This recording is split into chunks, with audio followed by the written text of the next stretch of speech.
মেরাজের ঘটনা বলতে গিয়ে আল্লাহ রাব্বুল আলামিন বলতেছেন সুবহানাল্লাযী আসরা বিআবদিহি লাইলাম মিনাল মাসজিদিল হারামি ইলাল মাসজিদিল আকসা। পবিত্র সেই মহান সত্তা যিনি তার বান্দাকে ইসরা করিয়েছেন। কে সেই বান্দা? মুহাম্মদ রাসূলুল্লাহ সাল্লাল্লাহু আলাইহি ওয়াসাল্লাম। সুতরাং আবদিয়াত, ইবাদত, গোলামি, এটা হচ্ছে মানুষের জীবনের সবচেয়ে বড় মর্যাদাকর খেতাব আল্লাহর পক্ষ থেকে আল্লাহর বান্দা হওয়া। গোলামি পরিপূর্ণরূপে হবে কেবলমাত্র আল্লাহ পাকের। এই গোলামির জন্যই আল্লাহ পাক আমাদেরকে সৃষ্টি করেছেন, অন্য কোনো কাজে আমাদেরকে সৃষ্টি করেন নাই। সেই জন্য আমাদেরকে গোলামি করতে হবে, আনুগত্য করতে হবে কেবলমাত্র কার বলুন তো? আল্লাহ রাব্বুল আলামিন বলেন, তিনি সেই আল্লাহ যিনি উম্মীদের ভিতরে তার নবীকে রাসূলকে প্রেরণ করেছেন, মুহাম্মদ সাল্লাল্লাহু আলাইহি ওয়াসাল্লামকে প্রেরণ করেছেন, যিনি তাদেরকে আল্লাহর কিতাব পড়ে শোনাবেন এবং তাদেরকে হিকমত বিজ্ঞান শিক্ষা দিবেন আর তাদের মন মগজকে পরিশুদ্ধ করবেন। এই জন্য আল্লাহ রাব্বুল আলামিন তাকে দুনিয়ায় পাঠিয়েছেন। তার দায়িত্ব ছিল আল্লাহর কিতাব পড়ে শোনাবে। হুজুর সাল্লাল্লাহু আলাইহি ওয়াসাল্লাম তো পড়তে জানতেন না। কোরআন শরীফ যখন নাজিল হতো, হুজুর সাল্লাল্লাহু আলাইহি ওয়াসাল্লাম মুখস্থ করার জন্য খুব তাড়াহুড়ো করতেন, জিহ্বা খুব বারবার নাড়াচাড়া করতেন যাতে করে কোনো আয়াত বাদ না পড়ে যায়। আল্লাহ রাব্বুল আলামিন হুজুরের এই তাকলিফ দেখে আল্লাহ ঘোষণা করলেন, লা তুহাররিক বিহি লিসানাকা লিতাআজালা বিহি। ও নবী, কোরআন শরীফ মুখস্থ করার জন্য এত তাড়াহুড়া করার কোনো প্রয়োজন আপনার নাই, জিহ্বাকে এত নাড়াচাড়া করার কোনো দরকার নাই। জিবরাইল যখন আপনার প্রতি কোরআন অবতীর্ণ করেন, আপনি আমার জিবরাইলের সাথে একবার মাত্র পড়ে নেবেন, আপনার সিনার ভিতরে গোটা কোরআন শরীফ মুখস্থ করায় দেওয়ার মালিক আমি আল্লাহ। আমি মুখস্থ করায় দেব, শুধু মুখস্থই করাবো না, আমি আপনাকে পড়ার ক্ষমতা দিয়ে দেব। আপনি তেলাওয়াত করতে পারবেন, আপনি তেলাওয়াত করে মানুষকে বুঝাতে পারবেন, সে ক্ষমতাও আমি আপনাকে দান করে দিব। এ হলো এক জায়গা। 2 নম্বরে আর এক জায়গায় আল্লাহ রসুলকে বলছেন, মুনাফিক এবং দুর্বল চিত্ত লোক যারা, তাদের এই অনুভূতি দেওয়ার জন্য যে মুহাম্মদ সাল্লাল্লাহু আলাইহি ওয়াসাল্লামকে আমি তোমাদের মধ্যে পাঠিয়ে দিয়ে তোমাদের প্রতি আমি বিরাট এহসান করেছি, আমি তোমাদের জন্য বিরাট এহসান করেছি যে নবী তোমাদের মধ্যে আমি পাঠিয়েছি। কোরআনে কারীম বলতেছেন এই কথাটি এভাবে, ওয়ালাম লাকাদ মান্নাল্লাহু আলাল মুমিনিনা ইয বা'আসা ফীহিম রাসূলাম মিন আনফুসিহিম ইয়াতলু আলাইহিম আয়াতিহি ويزكيهم ويعلمهم الكتاب والحكمة। আমি আল্লাহ রাব্বুল আলামিন মুমিনদের উপরে যথার্থ অনুগ্রহ করেছেন। আল্লাহ মুমিনদের প্রতি যথার্থ অনুগ্রহ করেছেন যে তিনি মুমিনদের ভেতরেই আল্লাহ রাব্বুল আলামিন মানুষের মধ্য থেকে একজন পয়গম্বর পাঠিয়েছেন এবং তাকে দিয়ে কিতাব শিক্ষা দিয়েছেন, তাদের ব্রেনকে, তাদের মন মগজকে পরিশুদ্ধ করেছেন এবং তাদেরকে কিতাব এবং হিকমত শিক্ষা দিয়েছেন। তৃতীয় আরেকটি জায়গায় আল্লাহ বলেন, কামা আরসালনা ফীকুম রাসূলাম মিনকুম ইয়াতলু আলাইকুম আয়াতিনা ওয়া ইউযাক্কিহিম ওয়া ইউআল্লিমুকুম মা লাম তাকুনু তা'লামুন। নবীকে পাঠিয়েছি তোমাদের জন্য এই জন্য যে তিনি তোমাদের কিতাব শিখাবেন, তিনি তোমাদের হিকমত দিবেন, তিনি তোমাদের বিজ্ঞান চর্চা করাবেন, তিনি তোমাদেরকে মগজ, তোমাদের ব্রেন পরিশুদ্ধ করবেন এবং তোমাদেরকে সেই কথা জানাবেন যে কথা তোমরা জানো না। অর্থাৎ তোমাদের কাছে সেই জ্ঞান নাই যেই জ্ঞান দিয়ে এই পৃথিবীর বুকে তোমরা শান্তি লাভ করতে পারবে এই ইহকালীন জীবনে এবং পারকালীন জীবনে, ব্যক্তিতে, পরিবারে ও সমাজে। কোথাও তোমরা তোমাদের জীবনের পূর্ণাঙ্গ শান্তি পেতে পারবে না যতক্ষণ পর্যন্ত মুহাম্মদ রাসূলুল্লাহ সাল্লাল্লাহু আলাইহি ওয়াসাল্লামের অনুকরণ তোমরা না করো। ভাইরা আমার, সরওয়ারে কায়নাত সাল্লাল্লাহু আলাইহি ওয়াসাল্লাম তিনি তার নিজের জীবনকে মানুষের সামনে তুলে ধরেছিলেন। তার চরিত্র ছিল কোরআনের চরিত্র। মুহাম্মদ সাল্লাল্লাহু আলাইহি ওয়াসাল্লামের চরিত্র কিসের চরিত্র ছিল বলুন?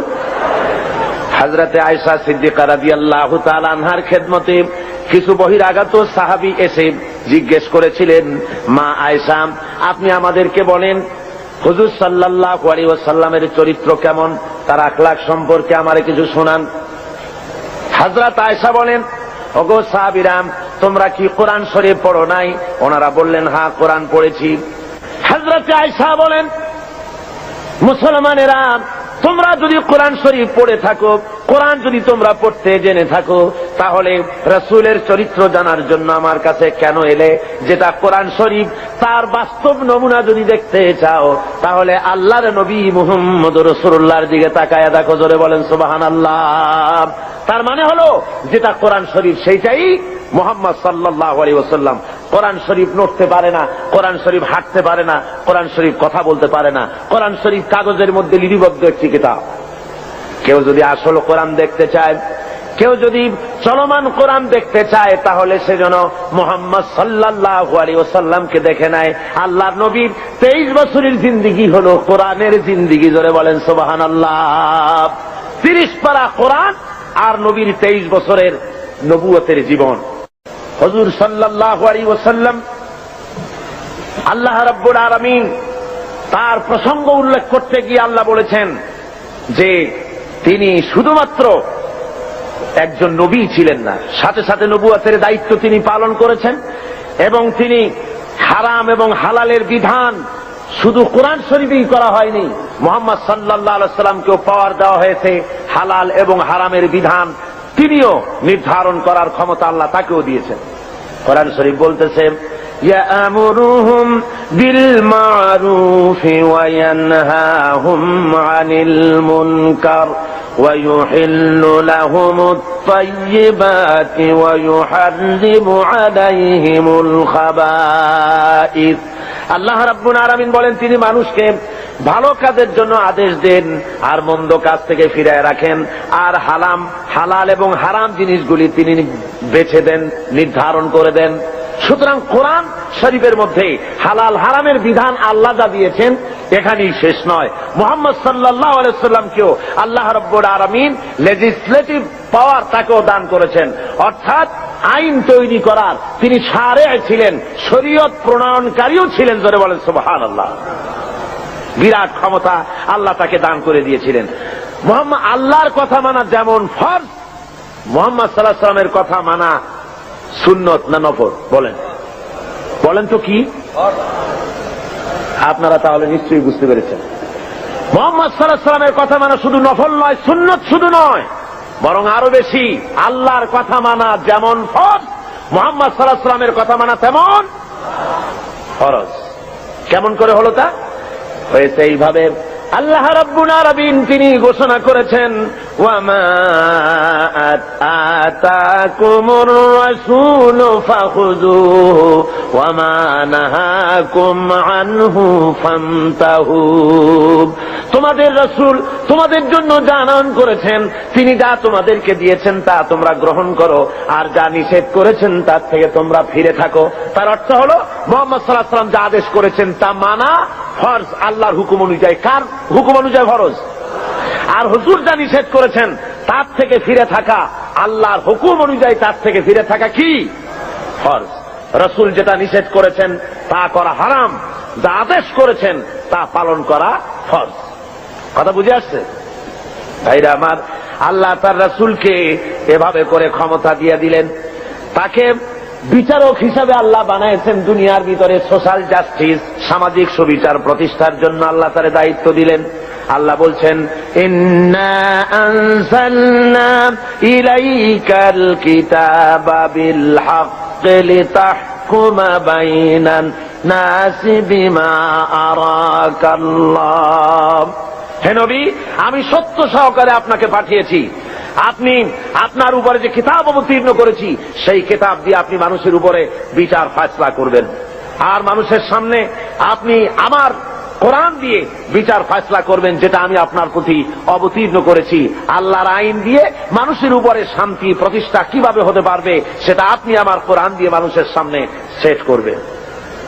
সুতরাং মুহাম্মদ সাল্লাল্লাহু আলাইহি ওয়াসাল্লাম যে ফায়সালা দিয়েছেন যে আইন দিয়েছেন মানুষের চলার ব্যাপারে, অর্থনীতি, সমাজনীতি, রাজনীতি, এমন কোন ব্যাপার নাই যে ব্যাপারে হুজুর কথা বলেননি। হুজুরের ফয়সালা যদি কেউ না মানে মুসলমান দাবি করার পর, যে ব্যক্তি পড়ল লা ইলাহা ইল্লাল্লাহ, লা ইলাহা ইল্লাল্লাহ, লা ইলাহা ইল্লাল্লাহু মুহাম্মাদুর রাসূলুল্লাহ। তার দায়িত্ব হলো, মুমিনের দায়িত্ব হলো রাসূলের হুকুম শুনলো আর সাথে সাথে মাথা পেতে দেবে। কোরআন শরীফ বলছে ইন্নামা কানা কাওলাল মুমিনিনা ইযা দুউ ইলাল্লাহি ওয়া রাসূলিহি লিয়াহকুমা বাইনাহুম আন ইয়াকুলু সামি'না ওয়া আতা'না। মুমিনদেরকে যখন আল্লাহ এবং তার রাসূলের দিকে ডাকা হয়, আল্লাহ এবং রাসূলের পক্ষ থেকে কোনো অর্ডার দেওয়া হয়, তখন মুমিন যারা, তারা আল্লাহর মীমাংসা এবং তার রাসূলের দেওয়া ফয়সালা মেনে নেবে আর শোনার সাথে সাথে বলবে সামি'না ওয়া আতা'না, শুনলাম এবং আনুগত্যের মস্তককে অবনত করে দিলাম। এটা হলো মুমিনের কাজ। আর মুনাফিক কি করে? আল্লাহ বলেন শোনো, মুনাফিক কারা? যারা নাকি আল্লাহর কলেমার দাবি করে, মুসলমানের দাবি করে, ইসলামের দাবি করে, অথচ ইসলাম পালন করে চলে না, আল্লাহ এবং আল্লাহ রাসূলের হুকুম মানতে রাজি নয়। এদেরকে কি বলা হয়? মুনাফিক। যাদের মুখের কথার কাজের মিল নাই তাদেরকে কি বলা হয়? এই মুনাফিকদের আচরণ সম্পর্কে আল্লাহ বলেন وَإِذَا قِيلَ لَهُمْ تَعَالَوْا إِلَى مَا أَنزَلَ اللَّهُ وَإِلَى الرَّسُولِ رَأَيْتَ الْمُنَافِقِينَ يَصُدُّونَ عَنكَ صُدُودًا। আল্লাহ রাব্বুল আলামিন বলেন, যখন এই লোকদেরকে ডাকা হয় আল্লাহ এবং আল্লাহ রাসূলের দিকে, তখন যারা মুনাফিক তাদেরকে তুমি দেখতে পাবে তারা আস্তে করে কেটে পড়বে। মুনাফিকরা কেটে পড়ে, তারা বলে আর শুনতে, তারা যখনই আল্লাহ এবং আল্লাহ রাসূলের হুকুম শোনে তখন তারা বলে যে ধর্ম হলো এটা ব্যক্তিগত ব্যাপার, এটা আমার ইচ্ছা মানি বা ইচ্ছা হয় না মানি, তা নিয়ে এত বাড়াবাড়ি করার কি দরকার। ওরা বলে যে কোরআন শরীফে আছে লা ইকরাহা ফিদ্দীন, ধর্মের ব্যাপারে বাড়াবাড়ি নাই, সুতরাং তোমার কাজ তুমি করো, আমার কাজ আমি করি। এই কথা তারা নিজেরা বলতে থাকে। আসলে যখন একটি মানুষ কলেমা পড়ে মুসলমান হয়, তখন তার অধিকার নাই যে তার ইচ্ছে মতো ব্যক্তিগত ভাবে ধর্ম পালন করবে আর বলবে এটা আমার ইচ্ছার উপরে নির্ভর করে, এমন কথা কেউ বলতে পারবে না। প্রত্যেকটি মুসলমানকে মুহাম্মদ সাল্লাল্লাহু আলাইহি ওয়াসাল্লাম যে কথা বলেছেন, আল্লাহ এবং তার রাসূলের কথার সামনে মাথা নত করে দিতেই হবে। একজন সাহাবী আর একজন ইহুদি রাসূল পাক সাল্লাল্লাহু আলাইহি ওয়াসাল্লামের কাছে এসেছিলেন। এসে ওই ইহুদি মুসলমানের বিরুদ্ধে নালিশ করেছে আল্লাহর নবীর দরবারে। নবীজি সব শুনে ফয়সালা দিলেন ইহুদির সপক্ষে। মুসলমান ব্যক্তি অসন্তুষ্ট হয়ে চলে গেলেন হযরত ওমরের কাছে, গিয়ে বললেন, ভাই ওমর, আমি আপনার কাছে এসেছি একটা বিচারের সানি করার জন্য। তো বলে, প্রথমে কার কাছে গিয়েছিলে? গিয়েছিলাম মুহাম্মদ সাল্লাল্লাহু আলাইহি ওয়াসাল্লামের কাছে। ইহুদির সাথে আমার সাথে একটা ব্যাপার নিয়ে ঝগড়া হয়েছে, কিন্তু মুহাম্মদ সাল্লাল্লাহু আলাইহি ওয়াসাল্লাম সেটা শুনিয়া রায় দিলেন ইহুদির পক্ষে। অথচ আমি মুসলমান, আমি নামাজ পড়ি, আমি চাঁদা দেই, আমি জিহাদে যাই, অথচ আমার পক্ষে রায় দেওয়া হলো না। বলুন তো দেখি কেমন কথা। আল্লাহ আপনাকে বড় রাজনৈতিক জ্ঞান দান করেছেন, আপনি আমার এই ফয়সালাটা করে দেন। হযরত ওমর বললেন, আল্লাহর বান্দা, অপেক্ষা করো, আমি তোমার ফয়সালা করে দিতেছি। বাড়ির মধ্যে ঢুকলেন, একটা তরবারি নিয়ে এলেন। তরবারিটা খাপ থেকে বের করে হযরত ওমর বললেন, আল্লাহর বান্দা শোনো, যে ব্যক্তি মুহাম্মদ সাল্লাল্লাহু আলাইহি ওয়াসাল্লাম ফয়সালা করে দেওয়ার পর নিজেকে মুসলমান দাবি করে আর তারপরে সেই ফয়সালা মেনে নিতে পারে না, দ্বিধা দ্বন্দ্বে ভোগে অথবা তার সানি করতে আসে, ওই লোকের ফয়সালা এইরকম করে দিতে হয়। তরবারি দিয়ে আঘাত করলেন, লোকটা দুই টুকরা হয়ে জমিনের উপরে পড়ে গেল। সারা এলাকায় খবর হলো হযরত ওমর মুসলমান হত্যা করেছেন। ভাইরা আমার, আল্লাহ রাব্বুল আলামিন বলে দিলেন, কোরআনে কারীমের আয়াত নাযিল হয়ে গেল, ফালা ওয়া রাব্বিকা লা ইউমিনুনা হাত্তা ইউহাক্কিমুকা ফীমা শাজারা বাইনাহুম ثم لا يجدوا في أنفسهم حرجا مما قضيت ويسلموا تسليما। হে নবী, আপনার আল্লাহর কসম, আপনার রবের কসম, সে ব্যক্তি মুমিন নয়, সে ব্যক্তি মুমিন নয় যে ব্যক্তি আপনি ফয়সালা দেওয়ার পর, আপনি সিদ্ধান্ত দেওয়ার পর ওই সিদ্ধান্ত মেনে নিতে এতটুকুন দ্বিধা দ্বন্দ্বে ভোগে, মানতে পারে না, সন্দেহ পোষণ করে, আপনার আল্লাহর কসম সে ব্যক্তি মুমিন না। আল্লাহ রাব্বুল আলামিন জানিয়ে দিলেন, নবী গো আপনি বলে দেন হযরত ওমর কোন মুসলমান হত্যা করেনি, হযরত ওমর যাকে হত্যা করেছে সে হলো মুনাফিক। আল্লাহ সেই বিচারে খুশি হয়ে গেছেন। কলেমা পড়ার পর, মুসলমান দাবি করার পর আল্লাহর দেওয়া অর্থনীতি, সমাজনীতি, রাজনীতি যারা মানতে রাজি না, ওদেরকে এই জমিনে বসবাস করার কোন অধিকার আল্লাহ দিতে চান না। অর্থাৎ মুনাফিক হওয়া চলবে না। দুটো পথ আছে, হয় কাফের হও, না হয় মুমিন হও, মাঝখানে থাকতে পারবে না, মুনাফিক হতে পারবে না। দুই পথের যে পথে খুশি সে পথে চলে যাও। হয় ইসলামকে বাদ দাও, ইসলাম পছন্দ হয় না, আল্লাহ পছন্দ হয় না, রাসূল পছন্দ হয় না, চলে যাও, বেরিয়ে যাও। আছে না এমন? আছে না লোকজন ইসলাম ভালো লাগে না, ইসলাম পছন্দ হয় না, আবার তারা বলে কয় যে জনগণের কোমল হৃদয়, তাদেরকে, তাদের কোমল ভাব অনুভূতিকে ধর্মের নামে রাজনীতি করে ব্যবহার করা হয়। জনগণের হৃদয় তো কোমল থাকবেই, কোমল হওয়া স্বাভাবিক, নরম হওয়া স্বাভাবিক, যেহেতু জনগণ হলো ইমানদার, দিনদার। আর যারাই কথা বলে তারা জেনাকার, মদখোর, বদমাশ, কলিজা কঠিন, তাই কোরআনের আওয়াজ তাদের কলিজায় পৌঁছায় না। ভাইরা আমার, সুতরাং আল্লাহ রাব্বুল আলামিন এই লোকগুলি আল্লাহ সম্পর্কে তাদের কথা হলো যে আল্লাহর আইন, এমনি মুসলমান তারা দাবি করবে কিন্তু কোরআন মানতে রাজি না। কোরআন আল্লাহর কিতাব মানবে কিন্তু কোরআনের আইন মানতে রাজি না, রাসূলের কথা মানতে রাজি না। আল্লাহ রাসূলকে ছেড়ে দিয়ে কার্ল মার্কসের গোলাম হবে, মুহাম্মদ সাল্লাল্লাহু আলাইহি ওয়াসাল্লামকে বাদ দিয়ে লেনিনের গোলাম হবে, পছন্দ হয়, কিন্তু রাসূলের গোলামি পছন্দ হয় না। যদি তাই হয় অবস্থা, তাহলে আল্লাহ নোটিশ দিয়েছেন। কি দিয়েছেন বলুন? কি দিয়েছেন? আল্লাহ রাব্বুল আলামিন বলেন, ইয়া মাশারাল জিন্নি ওয়াল ইনস, হে মানুষেরা আর হে জিনেরা, ইন ইসতাতা'তুম আন তানফুযু মিন আকতারিস সামাওয়াতি ওয়াল আরদ ফানফুযু লা তানফুযুনা ইল্লা বিসুলতান। আমার ইসলাম যদি ভালো না লাগে, আমার কোরআন যদি পছন্দ না হয়, আমার নবী যদি ভালো না লাগে, বেরিয়ে যা আমার আকাশের নিচের থেকে, আমার জমিনের উপর থেকে বেরিয়ে যা, চলে যা। ইসলাম ভালো লাগে না, রাসূল ভালো লাগে না, কোরআন ভালো লাগে না, বেরিয়ে যা। এমন দেশে যা, যদি সম্ভব করতে পারো এমন দেশে চলে যাও যেই দেশে আমার সূর্য নাই, যে দেশে আমার চাঁদ নাই, যে দেশে আমার বাতাস নাই, যে দেশে আমার পানি নাই, যে দেশে আমার অক্সিজেন নাই, এমন কোন দেশ যদি পাও সে দেশে চলে যাও। আছে নাকি এমন কোন দেশ? তোমার কার্ল মার্কস যদি পৃথিবী বানিয়ে থাকে কোথাও, সেখানে বেরিয়ে যাও। লেনিন যদি কোন ভূখণ্ড তৈরি করে থাকে, সেখানে চলে যাও। আল্লাহর আকাশের নিচে, আল্লাহর জমিনের উপরে বাস করবা, আল্লাহর দেওয়া পানি খাবা, আল্লাহর বাতাস দিয়ে অক্সিজেন গ্রহণ করবে, আল্লাহর জমিনের ধান খাবে, আল্লাহর গাভীর দুধ খাবে।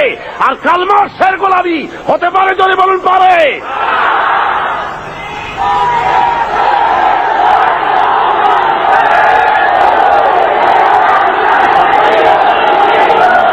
ভাইরে আমার,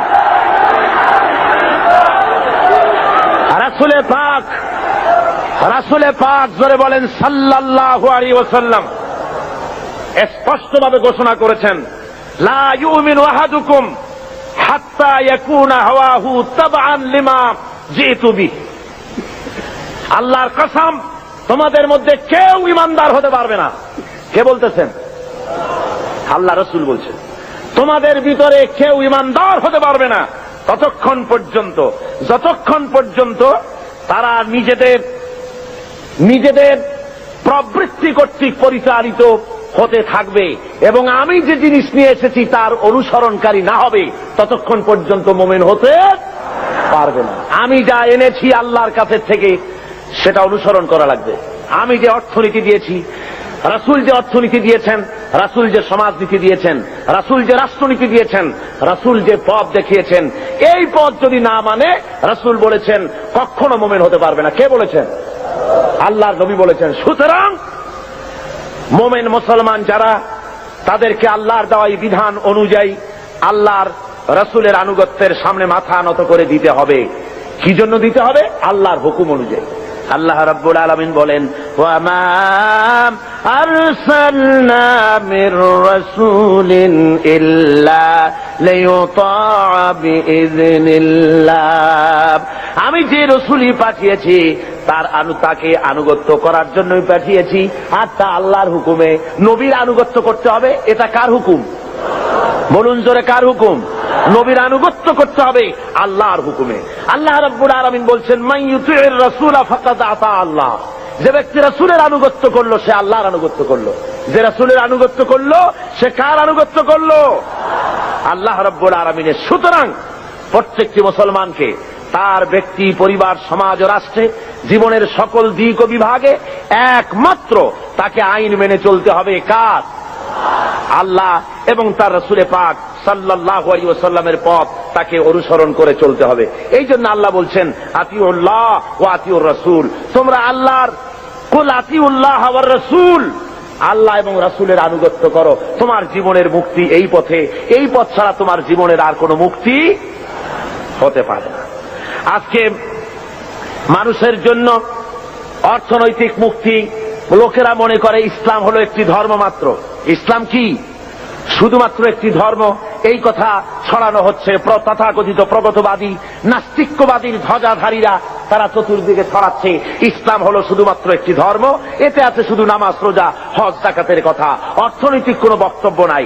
সুতরাং ধর্মের দিক থেকে আমরা নামাজ, রোজা ঠিকই করবো আল্লাহর, কিন্তু অর্থনৈতিক মুক্তির জন্য কার্ল মার্কসের কাছে যাওয়া ছাড়া আমাদের কোনো পথ নাই, সমাজতন্ত্র করা ছাড়া কোনো পথ নাই। এই কথা তারা বলে বেড়াচ্ছে এবং আমাদের যুবকদেরকে তারা সর্বনাশ করতেছে। বলুন ঠিক কিনা? আপনারা আমাকে বলেন, এই কোরআন শরীফে আল্লাহ কি অর্থনৈতিক বক্তব্য রাখেন নাই? রাজনৈতিক বক্তব্য নাই? সমাজনীতির বক্তব্য নাই? সব এর মধ্যে ভরা আছে। কিন্তু দুঃখের বিষয়, আমার কলেজ, ইউনিভার্সিটির ছাত্রগুলি যারা ওখানে পড়াশোনা করছে, তার একটি অংশকে আজকে তাদেরকে বিরুদ্ধে নিয়ে নেওয়া হয়েছে। তারা আমার ঘরের ছেলে, অথচ ইসলামকে তারা মুসলমানদের বলে ধর্মান্ধ। মুসলমানদের কি বলে? ধর্মান্ধ। আর ওরা হয়েছে প্রগতিবাদী, প্রগতিশীল। প্রগতি হওয়া যায়, ইসলামরে যত গালি দেওয়া যাবে, রসুলকে গালি দিয়ে যত কবিতা লেখা যাবে, ততই প্রগতিশীল হয়, ততই প্রগতিবাদী হয়। ঠিক কিনা কর? সুতরাং আপনার আমার ছেলেকে যারা ধ্বংস করলো, নষ্ট করলো, ওদের চেনার দরকার আছে না? জোরে বলেন, ওদের চেনার দরকার নাই? কারা আমার ছেলে নষ্ট করলো? আমার ওই ছেলে ইউনিভার্সিটি, কলেজে আজকে যারা লেনিন এবং মার্কসের গোলাম হয়েছে, এই ছেলেগুলি তো আমার ছেলে ছিল, আপনার ছেলে ছিল, আমার ভাইয়ের ছেলে ছিল। এই ছেলেগুলিকে কারা নষ্ট করলো? নষ্ট করেছে ইউনিভার্সিটি এবং কলেজের তথাকথিত এক শ্রেণীর প্রফেসরেরা। সব না, এক শ্রেণীর শিক্ষকরা। কোন শ্রেণী? যেই শ্রেণীর শিক্ষকরা মস্কো থেকে ট্রেনিং পেয়েছে, পেন্টাগনের ট্রেনিং পেয়েছে, পিকিং এর ট্রেনিং পেয়েছে, শান্তিনিকেতন থেকে মগজ ধোলাই করে পাঠিয়ে দেওয়া হয়েছে চট্টগ্রাম ইউনিভার্সিটিতে, পাঠানো হয়েছে রাজশাহী ইউনিভার্সিটিতে, পাঠানো হয়েছে ঢাকা ইউনিভার্সিটিতে। বিভিন্ন ইউনিভার্সিটি থেকে বসে এসব অধ্যাপক, শিক্ষক নামের কলঙ্ক আমার দেশের হাজার হাজার ছেলেকে বেঈমান বানিয়ে দিল। বলুন ঠিক কিনা?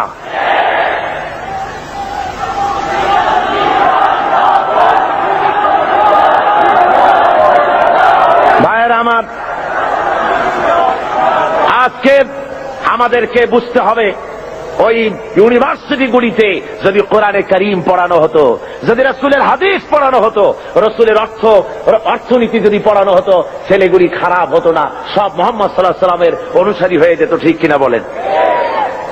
আল্লাহ রাব্বুল আলামিন কোরআনে কারীমের মধ্যে অর্থনীতি দিয়ে ভরপুর করে দিয়েছেন। সমস্ত কথা বলেছেন, শ্রমিকের ব্যাপারে কথা বলেছেন, কৃষকদের ব্যাপারে কথা বলেছেন। পুঁজিবাদকে ইসলাম আশ্রয় দেয়নি, বরং অর্থনৈতিক একটি সামাজিক সুবিচার, একটি সুষম বন্টন নীতির কথা আল্লাহ রাব্বুল আলামিন বলেছেন। এই পৃথিবীর সমস্ত সম্পদের আসল মালিক কে? জোরে বলুন কে? লিল্লাহি মা ফিস সামাওয়াতি ওয়া মা ফিল আরদ।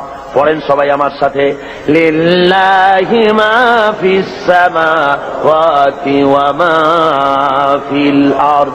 আসমান আর জমিনের সবকিছুর একচ্ছত্র মালিকানা হলো আল্লাহর, কিন্তু আল্লাহ রাব্বুল আলামিন ওই মালিক আল্লাহর সম্পদ থেকে কাউকে কাউকে এর মালিক এর কিছু সময়ের জন্য রক্ষক বানায় দেন, কিছু সময়ের জন্য আমানতদার বানায় দেন। যার কাছে যতটুকু জমি আছে, টাকা আছে, সম্পদ আছে, এগুলি তার কাছে আমানত মাত্র। আল্লাহ কোরআনে কারীমের মধ্যে বলেন, ওয়ানফিকু মিম্মা জাআলাকুম মুস্তাখলাফিনা ফি। আল্লাহ যে সব ধন সম্পদ তোমাদেরকে দান করেছেন, এর প্রতিনিধি বানায়ছেন, তোমরা তার থেকে আল্লাহর রাস্তায় খরচ করো। এর দ্বারা বোঝানো হচ্ছে ধন সম্পদের আসল মালিক আল্লাহ, তোমার কাছে কিছুদিনের জন্য আমানত রাখা হয়েছে। আর ওই ধনীদেরকে বলা হয়েছে, ওয়াল্লাযীনা ফি আমওয়ালিহিম হাক্কুম মা'লুমুন লিস-সাইলি ওয়াল মাহরুম। ধনীদের সম্পদের মধ্যে গরিবদের অধিকার আছে। আল্লাহ রাব্বুল আলামিন বলছেন ধনীদেরকে যে গরিবরা তোমার করুণার পাত্র নয়, বরং তোমাদের সম্পদে আছে তাদের অধিকার, সে অধিকার তোমরা আদায় করে দাও। এবারে আল্লাহ রাব্বুল আলামিন এভাবে করে কোরআনের মধ্যে বারবার এই কথা বলেছেন, ওয়ানফিকু মিম্মা রাযাকনাকুম, আমি তোমাদেরকে যে রিজিক দান করেছি তার থেকে তোমরা খরচ করো গরিব জনসাধারণের জন্য। প্রশ্ন উঠলো, হে রাসূল কি খরচ করব? আল্লাহ জবাবটা শিখাই দিলেন, ওয়ায়াসআলুনাকা মাযা ইউনফিকুনা কুলিল আফওয়া। আল্লাহ রাব্বুল আলামিন বলেন, নবী হে, আপনাকে প্রশ্ন করা হয় কি খরচ করব, আপনি বলে দেন প্রয়োজনের অতিরিক্ত জিনিস আল্লাহর রাস্তায় খরচ করে দাও, যেটা তোমার কাজে লাগছে না, তোমার ব্যক্তিগত এবং তোমার পরিবারের জন্য রেখে বাকি জিনিসটা তুমি আল্লাহর রাস্তায় মানুষের জন্য, গরিবদের জন্য খরচ করে দাও। তিরমিজি শরীফের হাদিসের মধ্যে এসেছে, আল্লাহ রাসূল বলেছেন, মানুষের প্রত্যেকটি আদম সন্তানের খাওয়া পড়া, শিক্ষা, চিকিৎসা, বাসস্থান, এই জিনিসগুলির গ্যারান্টি আল্লাহ রাব্বুল আলামিন দিয়ে থাকেন, ইসলামী সরকার দিয়ে থাকে। ইসলাম অর্থনৈতিক নিরাপত্তার জন্য যেসব ব্যবস্থা গ্রহণ করেছে, তার সবচাইতে বড় কথা হলো সমাজের কর্মক্ষম ব্যক্তি যারা কাজ করতে পারে না তাদের রুজির জন্য তারা পরিশ্রম করবে, যারা কাজ করতে পারে তারা পরিশ্রম করবে। এটা হলো ইসলামের কথা। কোরআনে কারীমের মধ্যে সূরা জুমায় একথা বলা হয়েছে, فَإِذَا قُضِيَتِ الصَّلَاةُ فَانتَشِرُوا فِي الْأَرْضِ وَابْتَغُوا مِنْ فَضْلِ اللَّهِ وَاذْكُرُوا اللَّهَ كَثِيرًا لَعَلَّكُمْ تُفْلِحُونَ। আল্লাহ রাব্বুল আলামিন বলেন, নামাজ পড়া যখন হয়ে গেল, ফাইদা কুদিয়াতিস সালাত ফান্তাশিরু ফিল আরদ, নামাজ পড়া যখন হয়ে গেছে এখন আর ঘুমায় থেকো না, বেরিয়ে যাও, কলে কারখানায়, খেতে খামারে, অফিসে আদালতে কাজ করো। জোরে বলেন সুবহানাল্লাহ।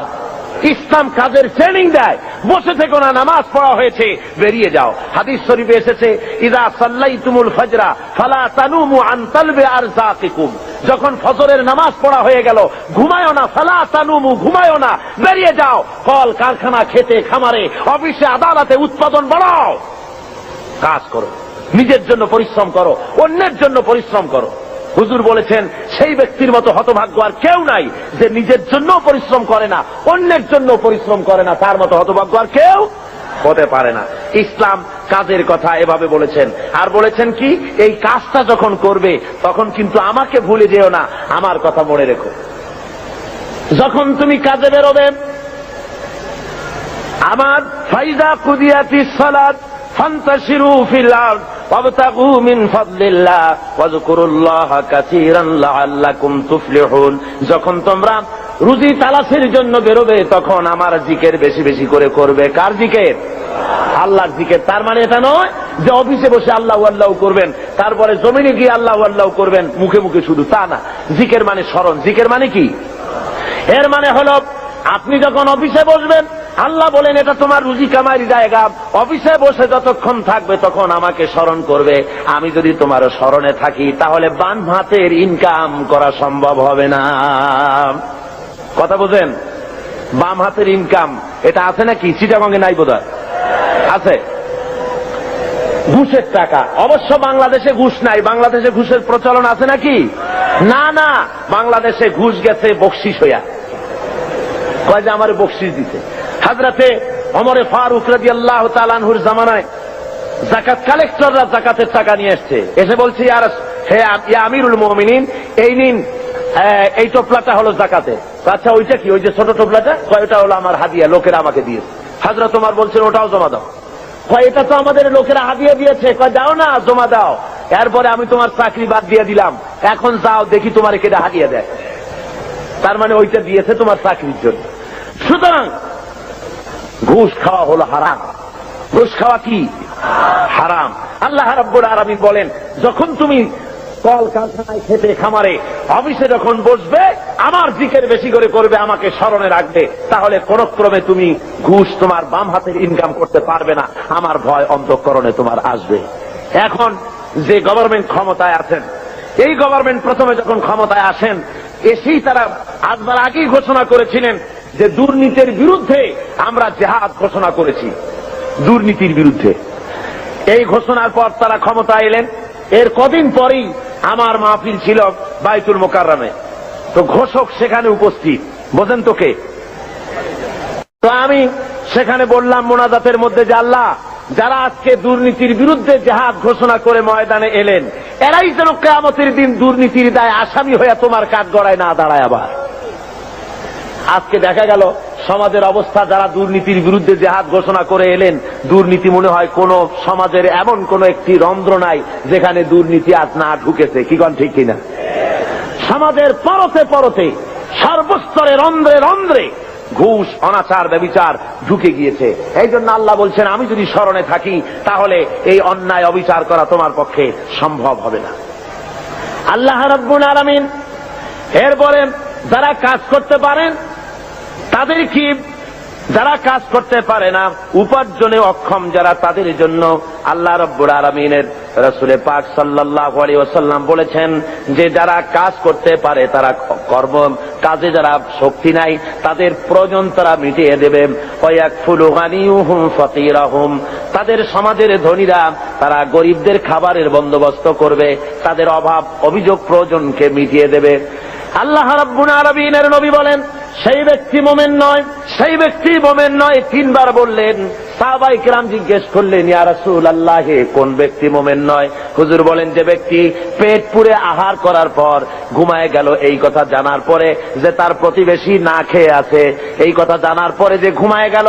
আল্লাহ নবী বলেন, সে যত নামাজি আর যাই কিছু হোক না কেন, আল্লাহর কাছে সে মুমিন বলে চিহ্নিত হতে পারবে না। এর চাইতে উন্নত মানের কথা এই পৃথিবীতে আর কেউ বলতে পেরেছে? বলুন, কি বলেন? আর কেউ বলতে পেরেছে? আর কেউ বলতে পারেনি। রাসূল পাক সাল্লাল্লাহু আলাইহি ওয়াসাল্লাম বলেছেন, আইয়ু রাজুলিন মাতা জিয়ান বাইনা আগনিয়া ফাকাদ বারিয়াত মিনহুম জিম্মাতুল্লাহি ওয়া রাসূলি। আল্লাহর নবী বলেন, কোন ধনাঢ্য এলাকার ভিতরে কোন গরিব মানুষ যদি মারা যায়, কোন মানুষ যদি না খেয়ে মারা যায় কোন ধনাঢ্য এলাকার ভিতরে, তাহলে ওই এলাকার ধনী ব্যক্তিদের সঙ্গে আল্লাহর সাথে এবং তার রাসূলের সাথে কোনো সম্পর্ক থাকবে না, সমস্ত সম্পর্ক বিচ্ছিন্ন হয়ে যাবে। জোরে বলেন নাউযুবিল্লাহ। কোন ধনীদের এলাকায় যদি গরিব না খাইয়া মরে যায়, তাহলে ওই এলাকার ধনীদের সাথে আল্লাহর কোনো সম্পর্ক বাকি থাকবে না। রাসূল পাক সাল্লাল্লাহু আলাইহি ওয়াসাল্লাম একথা স্পষ্ট করে বলেছেন। তাই তো আমরা দেখেছি মুহাম্মদ সাল্লাল্লাহু আলাইহি ওয়াসাল্লাম যখন ক্ষমতায় ছিলেন, হুজুর বলেছেন, অর্থাৎ রাষ্ট্রীয় ক্ষমতায়, হুজুর বলেছেন, খায়রুল কুরুনে কারনি, সর্বশ্রেষ্ঠ যুগ হলো আমার যুগ। জোরে কোন সুবহানাল্লাহ। মানুষ দরজা খুলে ঘুমাবার সুযোগ পেয়েছে, না খেয়ে কেউ মরে নাই। আজকে তো লোকেরা মঞ্চের উপরে দাঁড়ায়, ইলেকশন আসলে পরে কত কায়দার লম্বা জামা গায়ে দেয়, দেখেন না? খদ্দরের জামা একেবারে আমাদের চাইতেও লম্বা জামা, দুই কোনাটা খুব বেশি করে লম্বা, কানাটা ফাড়া। এরপরে মঞ্চে এসে সুন্দর করে বলে, এবার যদি একবার চাইতে পারি ক্ষমতায়, না খাইয়া কেউ মরবে না, কিন্তু কি খাইয়া যে মরবে তাও তারা বলে না। ভাইরা আমার, মানুষেরা বুঝতে পারে না, আর এদের পেছনে দৌড়াতে থাকে। রাসূল পাক সাল্লাল্লাহু আলাইহি ওয়াসাল্লাম ইসলামী বিধানের মাধ্যমে মানুষের খাওয়া পড়ার, শিক্ষা, চিকিৎসা, বাসস্থানের গ্যারান্টি দিয়েছিলেন। রাসূল দুনিয়া থেকে বিদায় হলেন। হযরতে আবু বকর, হযরত ওমর, হযরত উসমান, হযরত আলী রিদওয়ানুল্লাহ তাআলা আলাইহিম আজমাইন দুনিয়ার বুকে শাসন করেছেন, পৃথিবীকে দেখায়েছেন রাষ্ট্র কেমনে চালায়। নিজেরা না খেয়ে জনগণকে খাবারের বন্দোবস্ত করেছেন। হযরত ওমর ফারুক রাদিয়াল্লাহু তাআলা আনহু তো রাতের আধারে ঘুরে ঘুরে বেড়াতেন, কে খেয়েছে, কে না খেয়ে আছে, কার বাড়ি অসুখ, কার বাড়ি ভালো, কি অবস্থা, এগুলি রাসূল পাক সাল্লাল্লাহু আলাইহি ওয়াসাল্লামের সাহাবী হযরত ওমর দেখতেন। মানুষের চাপ আর কিছু না। আমি আর ওদিকে লক্ষ্য করবেন না, এদিকে লক্ষ্য করেন। আমি তো আপনাদের নিয়ে জিহাদের ময়দানে যাব। কোথায় যাব? তো এই রকমের একটা আওয়াজ শুনে, যদি মানুষের চিল্লানি আওয়াজ শুনে যদি ওদিক ফিরে তাকান, তাহলে আপনাদের নিয়ে জিহাদের ময়দানে যাওয়া যাবে? কি বলেন? সাহসী হতে হবে, দুর্জয় সাহসী হতে হবে। এখানে আর কিচ্ছু নাই, মানুষের বসা ছাড়া আর কোনো কিছু হওয়া সম্ভব নয়, যেহেতু এটা কোরআনের মাহফিল। কিসের মাহফিল? জোরে বলেন, কিসের মাহফিল? সুতরাং লোকেরা বসতে জায়গা পাচ্ছে না বলে প্রচন্ড ভিড়ে মানুষের অসুবিধা হচ্ছে, আর কিছুই না। আপনারা লক্ষ্য করুন, হযরত ওমর ফারুক রাদিয়াল্লাহু তাআলা আনহু রাষ্ট্রপ্রধান, আর রাসূল এমন রাষ্ট্রপ্রধান বানিয়েছিলেন, একদিকে রাষ্ট্রের প্রধান আর একদিকে মসজিদের ইমাম। জোরে বলেন সুবহানাল্লাহ। রাষ্ট্রপ্রধান যিনি হবেন, সেই এলাকার সবচাইতে বড় মসজিদে ইমামতিও তাকে করতে হবে, সে যোগ্যতা থাকা লাগবে। আমাদের দেশে রাষ্ট্রপ্রধান যত আসছেন, যদি শোনা যায় যে উনি আজকে বায়তুল মোকাররমে ইমামতি করবেন, মুসল্লি পাওয়া যাবে একটাও? কি বলেন, পাওয়া যাবে নাকি? হসপিটালের রুগীরা যদি শোনে যে ডাক্তার নাই, ইঞ্জিনিয়াররা আসছে চিকিৎসা করার জন্য, রুগী থাকবে একটাও? পাও ভাঙ্গা রুগীও হসপিটালের জানালা ভাঙ্গে বাইরে পড়বে ভয়তে, যে কোন জায়গার ইনজেকশন কোথায় করে তার তো ঠিক নেই। সুতরাং লোকেরা বলবে, আল্লাহ এমন প্রেসিডেন্টের পিছনে নামাজ পড়া থেকে আমাকে রক্ষা করো, আমাদের বাঁচাও। রাসূল বানিয়েছিলেন এমন, যিনি হবেন রাষ্ট্রপ্রধান, তিনি হবেন মসজিদের কি ইমাম, তিনি অর্থনীতির ইমাম, তিনি গোটা দেশের ইমাম। একদিকে ইমাম, আর একদিকে স্পিরিচুয়াল ওয়ার্ল্ড, অর্থাৎ আধ্যাত্মিক জগৎ, ইলমে মারফতের শৈল শিখরে আল্লাহ তাকে আরোহণ করিয়েছেন হযরত ওমর। হযরত আলী রাদিয়াল্লাহু তাআলা আনহু, হযরত ওমর ফারুক রাদিয়াল্লাহু তাআলা আনহুর জামানায় খেলাফতের আমলে তিনি স্বপ্নে দেখছেন যেন মুহাম্মদ সাল্লাল্লাহু আলাইহি ওয়াসাল্লামের পেছনে তিনি ফজরের নামাজ আদায় করছেন মসজিদে নববীতে। নামাজ শেষ হয়ে যাওয়ার পর হযরতে আলী রাদিয়াল্লাহু তাআলা আনহু তিনি দেখলেন যে মসজিদের দরজা থেকে একজন বুড়ি প্রবেশ করলো একটা পাত্র নিয়ে। রাসূলের কাছে এসে বলছেন, ইয়া রাসূলুল্লাহ, এই পাত্র ভরা খোরমা আমার বাগানের, আপনি খান, সাহাবায়ে কেরামদের মধ্যে ভাগ করে দেন। রাসূল জিজ্ঞেস করলেন, পাত্রটা নিয়ে, মিয়া তোমার নাম কি? বলছে, আমার নাম জুবায়ের। নাও 5টা, তোমার নাম? আমার নাম সাঈদ। নাও 7টা, তোমার নাম? জাবের। নাও 3টা, তোমার নাম? আমার নাম আবু সাঈদ খুদরি। নাও 6টা। এভাবে ভাগ করতেছেন। দিতে দিতে সর্বশেষ হযরতে আলী, হুজুর বলছেন তুমি কে? হযরত আলী বলেন, হুজুর আমি তো আলী। নাও 1টা। হযরত আলী হুজুরের কাছের থেকে খোরমা নিয়ে নিজের মুখের মধ্যে দিয়ে চিবোচ্ছেন। হযরত আলী স্বপ্নের ভিতরে রাসূলের দেওয়া খুরমার দানা মুখের ভিতরে দিয়ে চিবোচ্ছেন। এমন সময় কানের মধ্যে আজানের আওয়াজ চলে গেল, ফজরের আজানের, আসসালাতু খায়রুম মিনান নাওম। হযরত আলীর ঘুম ভেঙে গেল। তিনি ঘুমের থেকে জেগেছেন ঠিকই, কিন্তু মুখের ভিতরে রাসূলের দেওয়া খুরমার স্বাদ তার মুখের মধ্যে তখনও বিরাজমান। আল্লাহর নবীর জান্নাতি সুগ্রাণ তখনও হযরত আলীর ঘরের মধ্যে তখনও রয়েছে। হযরত আলী উযু করে মসজিদে নববীর ভিতরে চলে গেলেন, যায় দেখেন হযরত ওমর ইমামতি করতেছেন। নামাজ শেষে ওমর যখন পিছনে ফিরেছেন, হযরত আলী দেখেন মসজিদের ভিতরে একজন লোক ঢুকলো। মসজিদের ভিতরে একজন বুড়ি ঢুকলেন, হাতে একটা পাত্র নিয়ে এসে বলছেন, হে আমার আমিরুল মুমিনিন, এটা আমার বাগানের, আপনি নিজে খান আর রাসূলের সাহাবীদের মধ্যে ভাগ করে। হযরত ওমর ফারুক রাদিয়াল্লাহু তাআলা আনহু খরমার পাত্র হাতে নিয়ে বলছেন, তোমার নাম কি? কয় অমুক না ওই কয়টা। তোমার নাম কি? অমুক নয় ওই কয়টা। দিতে দিতে হযরত আলীর বেলায় বলেন, আলী তুমি কে? কয় আমি তো আলী। কয় তুমি নাও একটা। হযরত আলী বলেন, ভাই ওমর, তোমার কাছে তো খরমা আরো আছে পাত্রে দেখা যায়, আমার ঘরে ছেলে পেলে আছে, দিলে তো তুমি আরো দিতে পারো, আমার একটা কেন দিলে? একাধিক দাও না কেন? হযরত ওমর বলেন, ওরে আলী, বিগত রজনীতে স্বপ্নের ভিতরে যদি নবী মুহাম্মদ রাসূলুল্লাহ সাল্লাল্লাহু আলাইহি ওয়াসাল্লাম তোমারে একাধিক খরমা দিতেন, আমি ওমরও তোমাকে একাধিক খরমা দিয়া দিতাম। কেমন রাষ্ট্রপ্রধান! আমিরুল মুমিনিন হযরত ওমর ফারুক রাদিয়াল্লাহু তাআলা আনহু। মানুষের একদিকে আমিরুল মুমিনিন রাষ্ট্রপ্রধান, আর একদিকে দুয়ারে দুয়ারে ঘুরে বেড়াচ্ছেন, কে খেতে পারতেছে কে খেতে পারতেছে না, সব ঘুরে ঘুরে তিনি দেখতেছেন। একবার তিনি এক মুসলমান বাহিনী, ইসলামী বাহিনী যুদ্ধ করতে গেছে, জিহাদের ময়দান থেকে ফিরে আসতেছে তারা, তিনি খবর নেওয়ার জন্য এগিয়ে গেলেন। খবর নেওয়ার জন্য এগিয়ে গিয়েছেন, প্রতিমধ্যে এক বুড়ির সঙ্গে দেখা। বুড়ি জিজ্ঞেস করেন, ভাই মিয়া, তুমি কি জানো হযরত ওমর কোথায় গেছে? হযরত ওমর পথে নিজের পরিচয় দেওয়া সঠিক মনে করলেন না।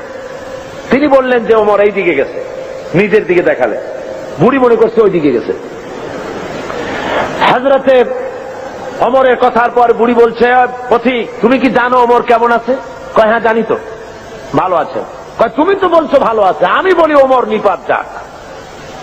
হযরত ওমর বললেন, মা তা কেন?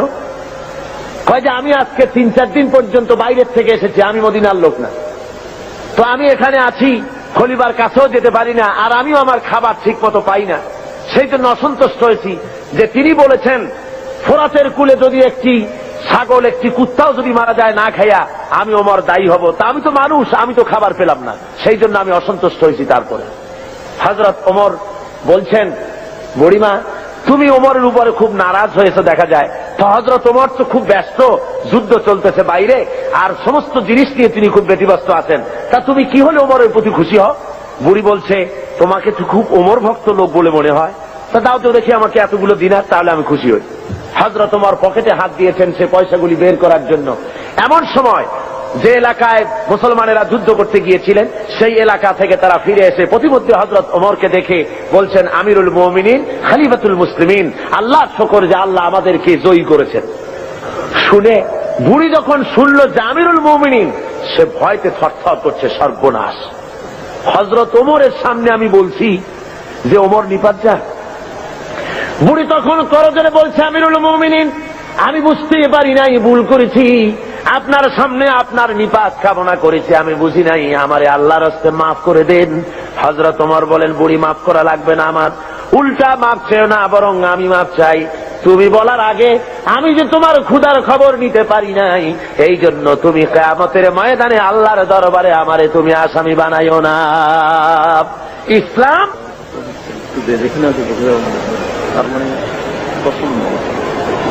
বন্ধুগণ, মানুষের প্রচন্ড ভিড়ে মানুষ মারা যাওয়ার উপক্রম হচ্ছে কোন কোন আশেপাশে। তো আমি যদি আপনাদের বলি একটু চাপতে, আপনারা কি পারবেন?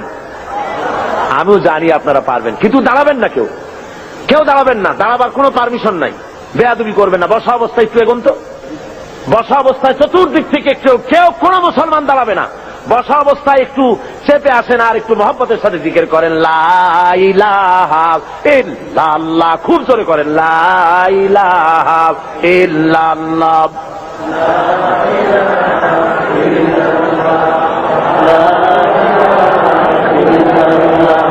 লা ইলাহা ইল্লাল্লাহ, লা ইলাহা ইল্লাল্লাহ, লা ইলাহা ইল্লাল্লাহ, লা ইলাহা। আরো জোরে করুন,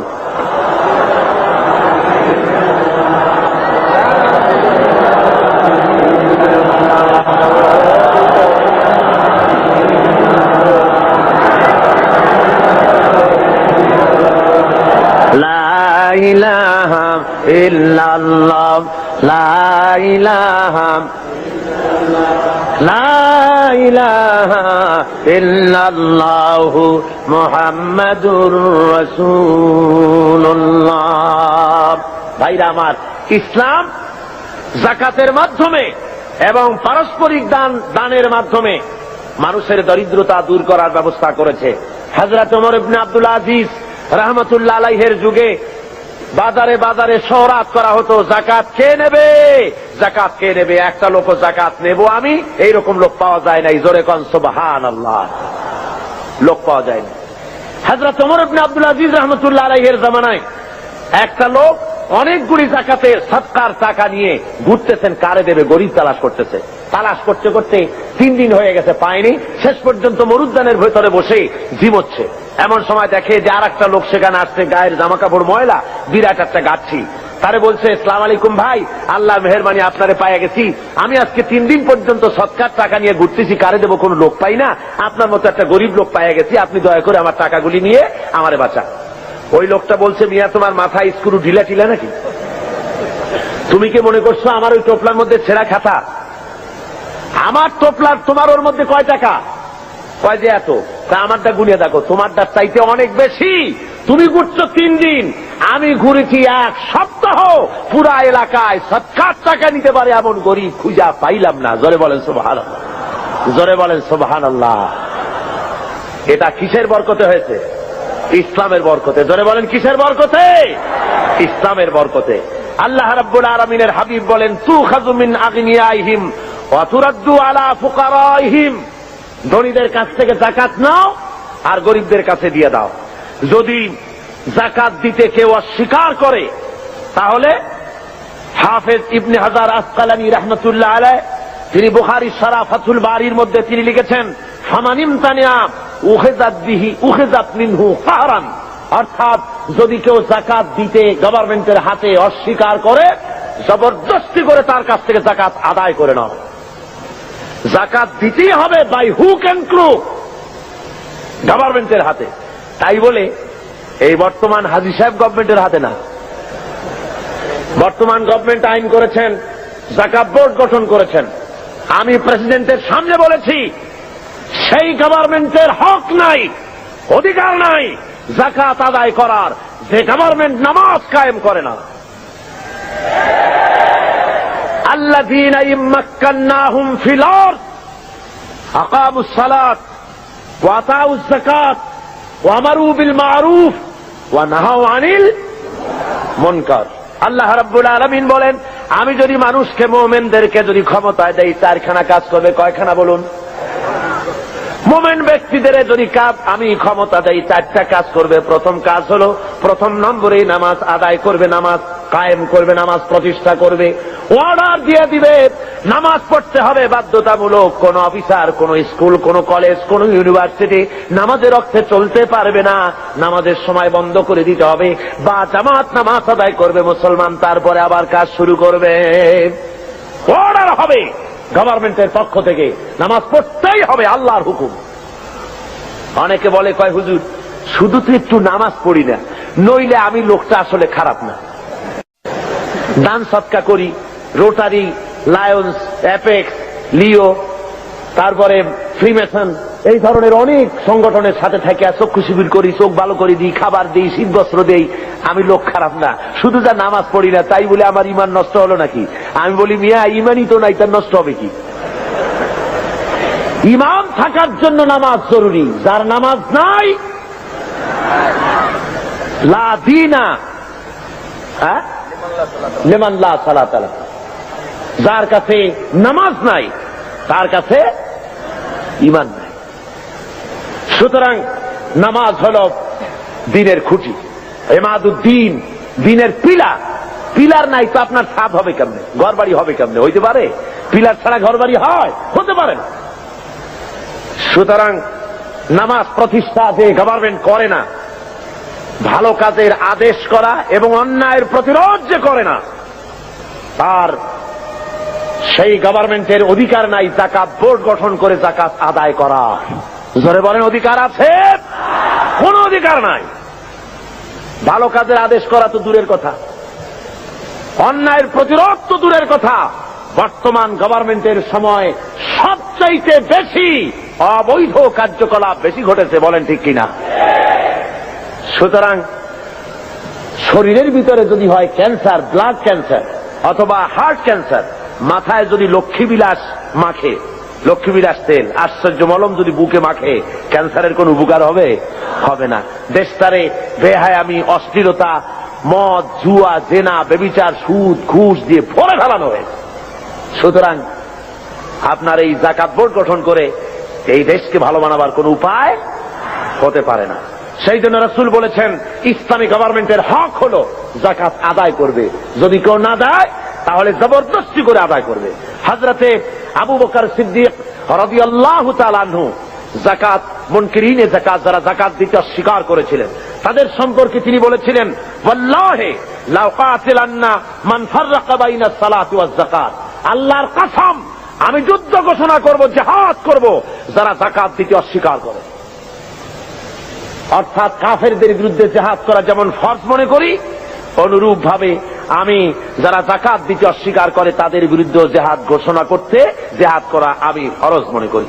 সুতরাং মুসলমান সমাজের মধ্যে, ইসলামী সমাজে যাকাত গভর্নমেন্ট আদায় করে, জনগণের অভাব প্রয়োজন মিটায় দেয়। কেউ 10 তলায় বাস করবে আর কেউ গাছতলায় থাকবে, এই সিস্টেম ইসলামের কাছে নাই। ইসলাম মানুষকে সমান করে দিতে পারে, এই ব্যবস্থা পৃথিবীতে আর কেউ করে দিতে পারে না। রাসূল পাক সাল্লাল্লাহু আলাইহি ওয়াসাল্লাম বলেছেন,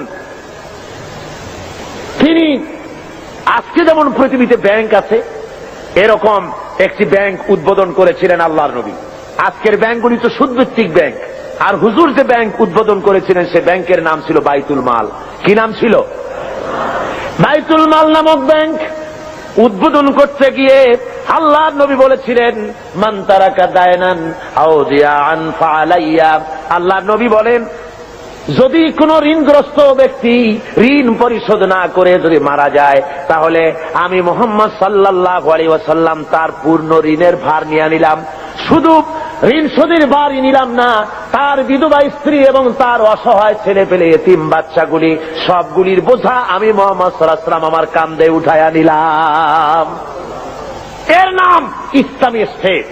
রাষ্ট্রপ্রধান গোটা দেশের সবকিছুর জন্য তাকে দায়ী হতে হয় এবং জনগণের খেদমত করার জন্য প্রস্তুতি নিতে হয়। আর এ পথ একমাত্র দিতে পারে ইসলাম, আর কেউ দিতে পারে না। সেই জন্য ইসলাম এই যাকাতের ভিত্তিতে, যাকাত ব্যবস্থার মাধ্যমে জনগণকে ইসলামের পথ দেখিয়েছে, তাদেরকে অভাব অভিযোগ দূর করেছে, খাওয়া পড়া, শিক্ষা, চিকিৎসা, বাসস্থানের গ্যারান্টি দিয়েছে। এই ব্যবস্থা আর কেউ দিতে পারে না। আল্লাহ রাব্বুল আলামিন কোরআনে কারীমের মধ্যে বলেন, কায়লা ইয়াকুনা দুলাতাম বাইনাল আগনিয়াই মিনকুম, তোমাদের কিছু সংখ্যক ধনীদের হাতে যেন সম্পদ পুঞ্জীভূত হয়ে না থাকে, গুটি কয়েক ধনীদের কাছে যেন সম্পদ পুঞ্জীভূত হয়ে না থাকে, বরং তা স্প্রেড করে গোটা সমাজের মধ্যে যেন যাকাত সৎকার আকারে তা যেন ছড়িয়ে যায়। আল্লাহ রাব্বুল আলামিন বলেন, কিয়ামতের দিন জাহান্নামীদেরকে প্রশ্ন করা হবে, ইয়াতাসাআলুনা আনিল মুজরিমিন মা সালাকাকুম ফি সাকার। জাহান্নামীদেরকে জিজ্ঞাসা করা হবে, কেন তোমরা আজকে জাহান্নামে এলে?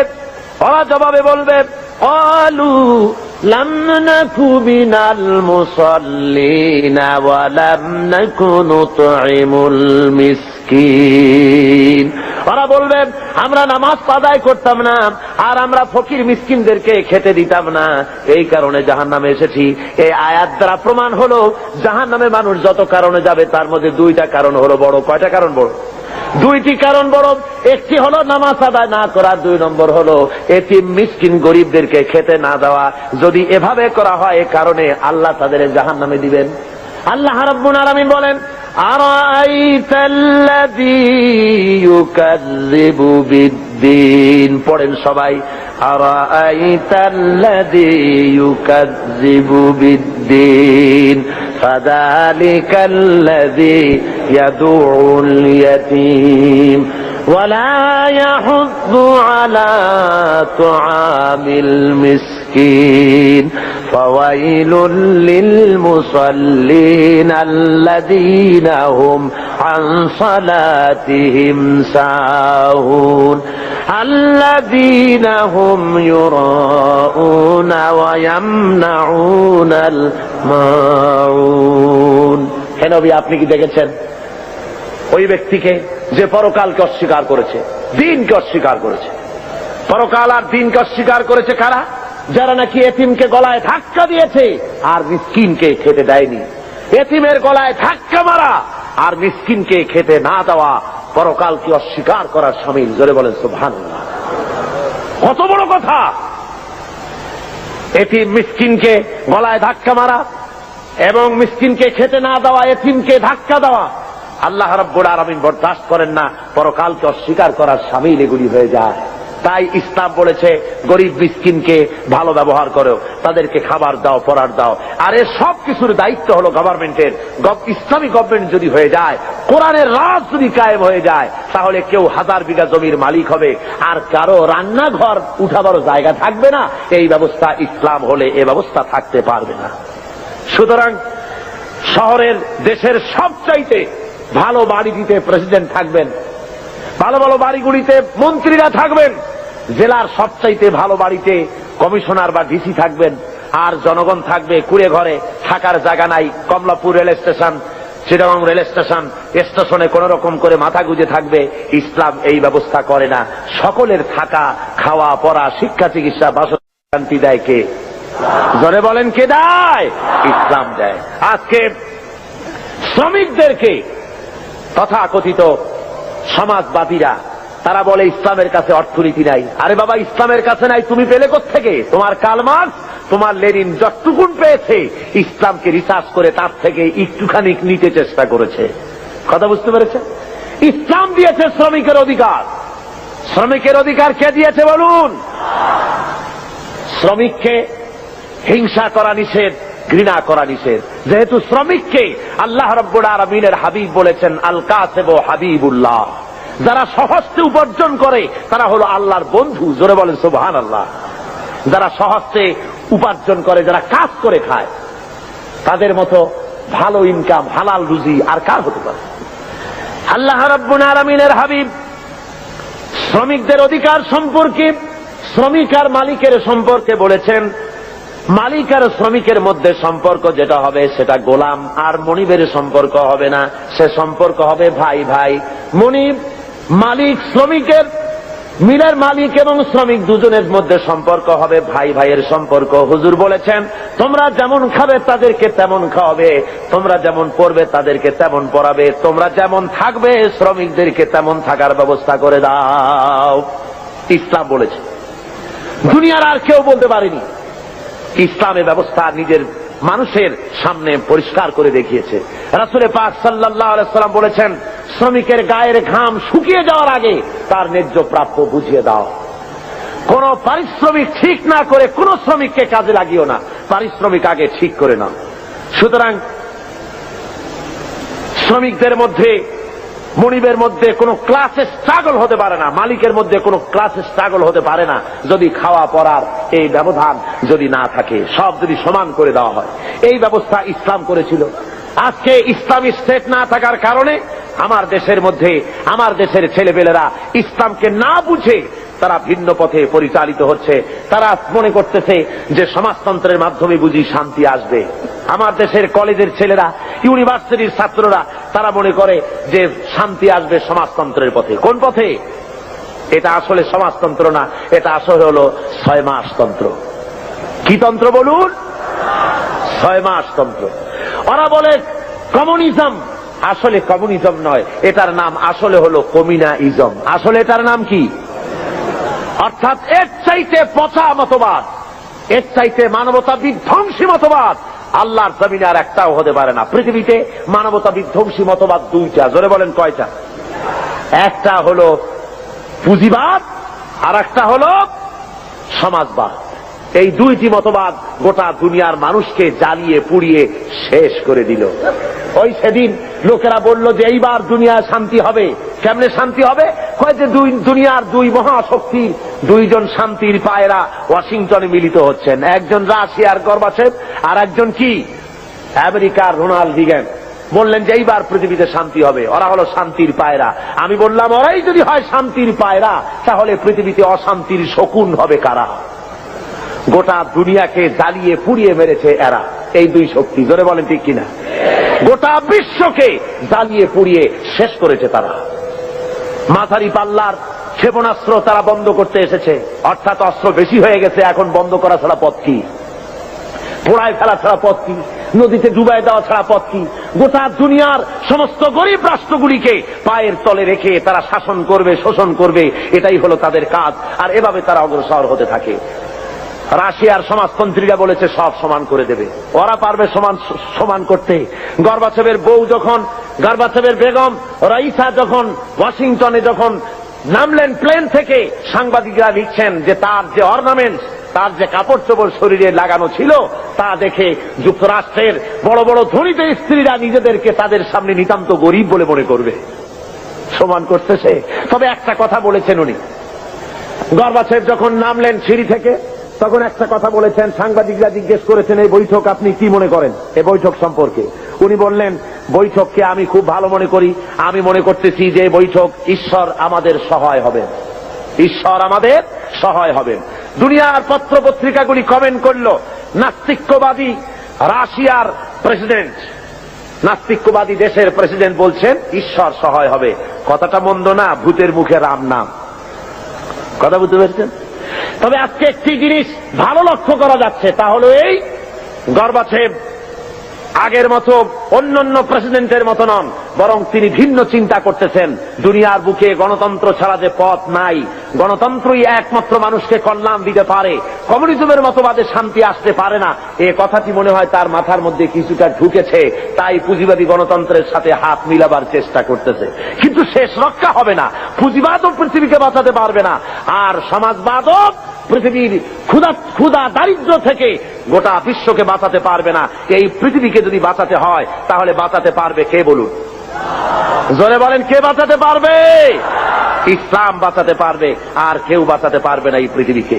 এই পৃথিবীকে বাঁচাবার জন্য একমাত্র ইসলাম। সুতরাং ইসলাম ছাড়া অন্য কোন মতবাদ মানতে আমরা রাজি না। কি বলেন, আপনারা রাজি? ওরা বলে সব সমান করে দেব। আমার বিরুদ্ধে তারা অভিযোগ তোলে, আমি সমাজতন্ত্রের বিরুদ্ধে কথা বলি, কমিউনিস্টদের বিরুদ্ধে কথা বলি। কমিউনিস্টদের বিরুদ্ধে তো কথা বলতেই হবে, যেহেতু তারা আল্লাহকে মানে না। কমিউনিস্টরা কি মানে না বলুন? জোরে বলেন, কি মানে না? কমিউনিস্টরা নাস্তিক, তারা আল্লাহকে অস্বীকার করেছে। মার্কস অ্যান্ড এঙ্গেলস এই বইয়ের ভিতরে 385 পৃষ্ঠায় এর মধ্যে লেখা হয়েছে যে ধর্ম হলো একটি ধর্ম মানুষেরা নিজেরা তৈরি করেছে, ধর্ম বলতে আসলে কোনো জিনিস নাই। কার্ল মার্কস তার one step forward to step back বইয়ের মধ্যে লিখেছেন ধর্ম হলো মানুষের জন্য আফিম। সুতরাং কোন লোক কমিউনিজমের আন্দোলন করে অথচ মসজিদে যায়, নামাজে পড়ে, মন্দিরে যায়, এই অবস্থা যদি হয়, তাহলে বুঝতে হবে যে সে কমিউনিজমের দায়িত্ব পালন করছে না, সে এখনো কমিউনিজমকে বুঝতে পারে নাই। তার মানে হলো তারা সম্পূর্ণ ধর্ম বিরোধী, আল্লাহ বিরোধী। কমিউনিজমের ইতিহাসে আল্লাহর অস্তিত্ব নাই। সুতরাং এই কমিউনিজমের মতবাদকে প্রতিষ্ঠা করার জন্য 1918 সালে সোভিয়েত সংবিধানের 13 নম্বর অনুচ্ছেদ সংযোজিত করা হয় 1918 সনে। সেখানে দেশের সকল ধর্মের সমস্ত শিক্ষা প্রতিষ্ঠানে ধর্মীয় শিক্ষা পুরাপুরি বন্ধ করে দেওয়া হয়।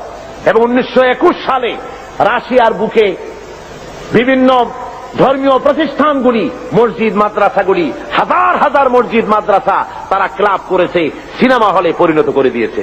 1924 সালে তারা রাশিয়ান সরকারের অধীনে সেখানে গডলেস অ্যাসোসিয়েশন হয়, অর্থাৎ খোদাদ্রোহী, খোদা মানে না নাস্তিকদের সমাজ সেখানে তৈরি হলো। এবং তারা একই বছরে হাজার হাজার আলিমদেরকে, মুসলমানদেরকে সেখানে তারা জবাহ করলো। রাশিয়ার ভিতরে মসজিদ মাদ্রাসা যেখানে ছিল, আপনার আজ থেকে অন্তত অক্টোবর বিপ্লবের পূর্বে আমার কাছে এই রাশিয়ানদের বিপ্লবের বইপত্র বহুত আছে। সেই বইপত্র থেকে আমি সংগ্রহ করেছি, আপনারাও পড়তে পারেন।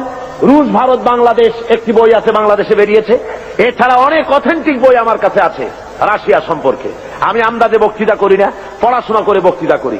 পুঁজিবাদী দেশ চোখে দেখেছি, সমাজতান্ত্রিক দেশও চোখে দেখেছি, চোখে দেখে তারপরে বক্তব্য রাখি।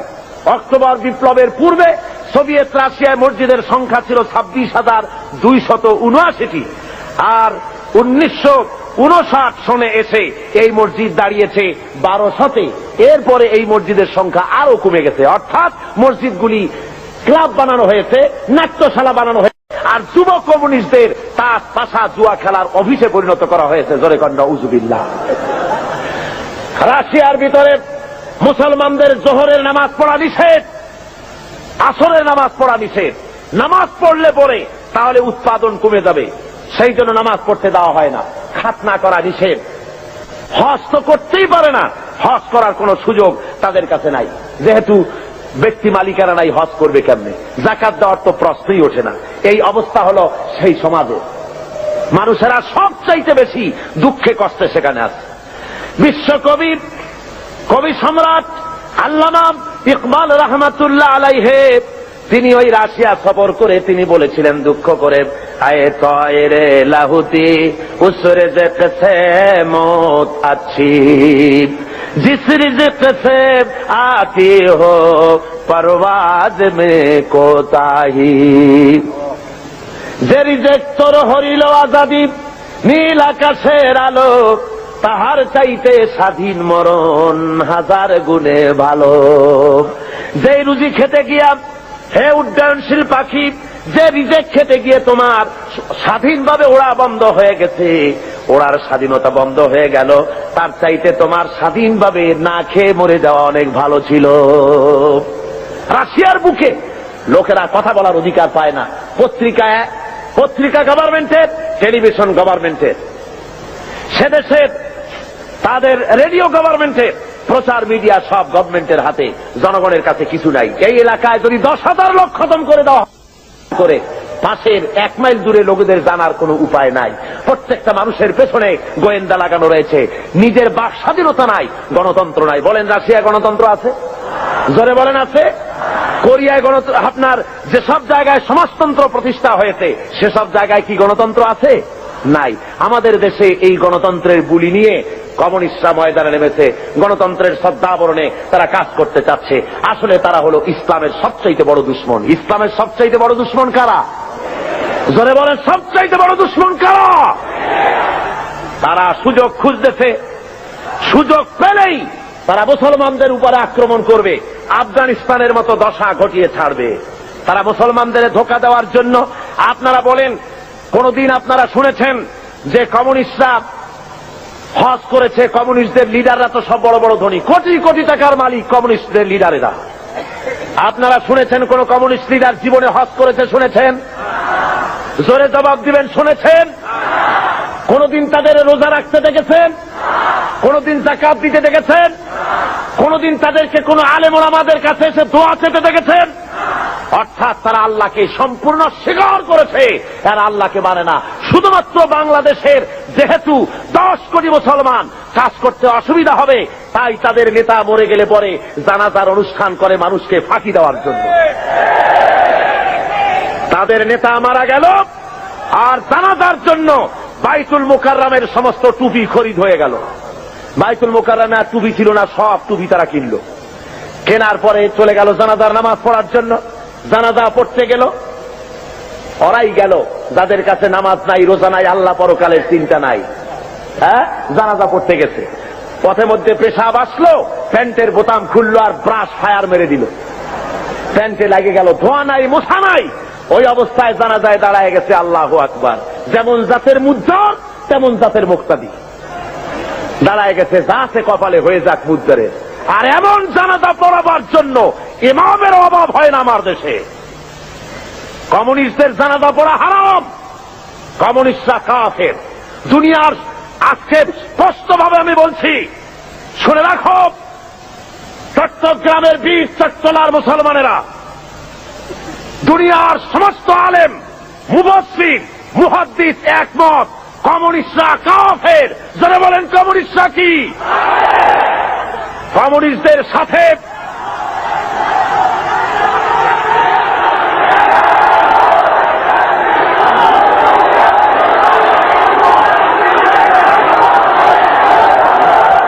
আমাদের দেশে শুনুন, আমাদের দেশে যারা আওয়ামী লীগ করে তারা মুসলমান। তারা কি বলেন? আওয়ামী লীগের ভিতরে বহু লোক আমি দেখেছি হজ করে, নামাজ পড়েছে, তাহাজ্জুদের নামাজও পড়ে, তারা আল্লাহ বিশ্বাস করে, ঠিক কিনা করে? মুসলিম লীগ করে, বিএনপি করে, অন্যান্য যত রকমের আছে, এরা মুসলমান, কোন সন্দেহ নাই। এরা কি? তাদের রাজনৈতিক চিন্তার সাথে আমাদের মিল না হতে পারে, কিন্তু তারা মুসলমান। কিন্তু মনে রাখতে হবে এরা মুসলমান ঠিকই, কিন্তু কমিউনিস্টরা যে কাফের এতে কোনো সন্দেহের অবকাশ। যেহেতু তারা আল্লাহ মানে না, তারা রসুল মানে না। যদি আল্লাহ রসুল মানে তাহলে কার্ল মার্কসের মতবাদ কেন মানে জিজ্ঞাসা করি, মানতে পারে? সুতরাং আজ মুসলমানদেরকে ঐক্যবদ্ধ হতে হবে। ওরা চায় বাংলাদেশকে আর একটা আফগান বানাতে। কি বানাতে চায়? আফগানিস্তানে যুদ্ধ চলতেছে বিগত 9 বছর। কত বছর? 9 বছর রাশিয়ার কাফেরেরা যুদ্ধ চালাচ্ছে আফগানের বুকে। আফগানের মুসলমানেরাও কম না, আলহামদুলিল্লাহ পড়েন। আফগান মুজাহিদিনরা এ পর্যন্ত প্রায় 70 থেকে 80 হাজার রাশিয়ার কাফের সৈন্যদেরকে জাহান্নামের টিকিট করে পাঠিয়ে দিয়েছে, আলহামদুলিল্লাহ পড়েন। আল্লাহ রাব্বুল আলামিন মুসলমানদেরকে মদত করে থাকেন যারা আল্লাহর কাছে মদত চায়। সুতরাং ওরা চায় দেশকে আফগান বানাতে। আমি বলি মুসলমানদেরকে, মুসলমানেরা, আফগানের মুসলমানেরা পালাবার জায়গা পেয়েছে। 50 লক্ষ আফগানি মুসলমানেরা আজ পাকিস্তানে আশ্রয় নিয়েছে। 7 লক্ষ আফগানি তারা জায়গা পেয়েছে ইরানে। কিন্তু বাংলাদেশে যদি তোমার উপরে রাশিয়ান কাফিরেরা, কমিউনিস্ট কাফিরেরা যদি মুসলমানদের উপরে বাংলাদেশে আফগান স্টাইলে বিপ্লব শুরু করে দেয়, তোমার পালাবার কোন জায়গা আছে নাকি? বলো, জোরে বলেন। পালাবার জায়গা আছে? একটা জায়গা আছে। কোথায়? বঙ্গোপসাগর। আত্মহত্যা করতে হবে। সুতরাং আমার দেশের আজাদী, আমার দেশের স্বাধীনতা রক্ষা করার দায়িত্ব এদেশের মুসলমানদের। কাদের দায়িত্ব?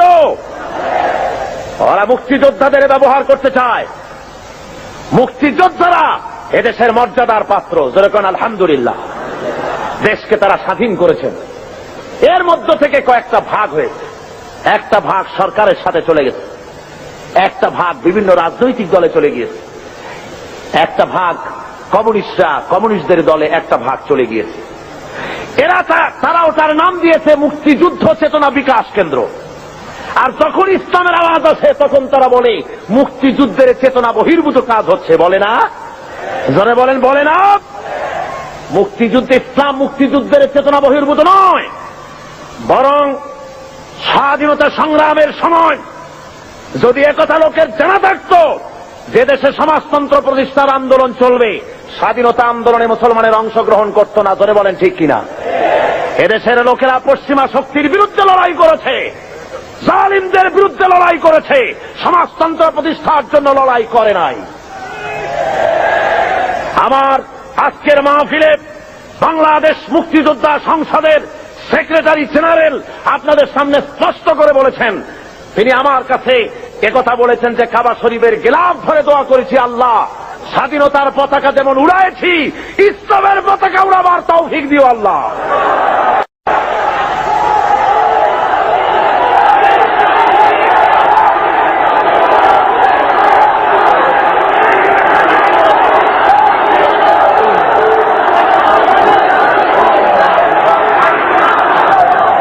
সুতরাং ভাইয়ের আমার, আজকে 4 দিন ধরে বা 5 দিন ধরে আপনাদের সামনে কোরআনে কারীমের যে কথা বলা হলো, এই কথা অনুযায়ী নিশ্চয়ই আপনারা বুঝতে পেরেছেন ইসলাম ছাড়া অন্য কোনো পথ নাই। সমাজতন্ত্রের স্পষ্ট কথা ভালো করে মুখস্থ করে যান। কমিউনিজমের সাথে মুসলমানের সংঘর্ষ ছাড়া আর কিছুই হতে পারে না। সমাজতন্ত্রের সাথে, কমিউনিজমের সাথে মুসলমানের, ইসলামের কোন মিতালি কিয়ামত হয়ে যেতে পারে।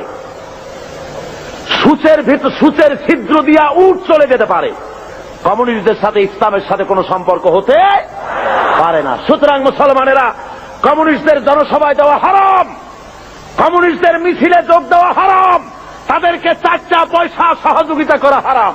যারা বলেন কি? ও মুসলমানেরা, কমিউনিস্টদের কোন সহযোগিতা তোমরা করবে? কারা করবে না হাত উঁচু করে দেখাও।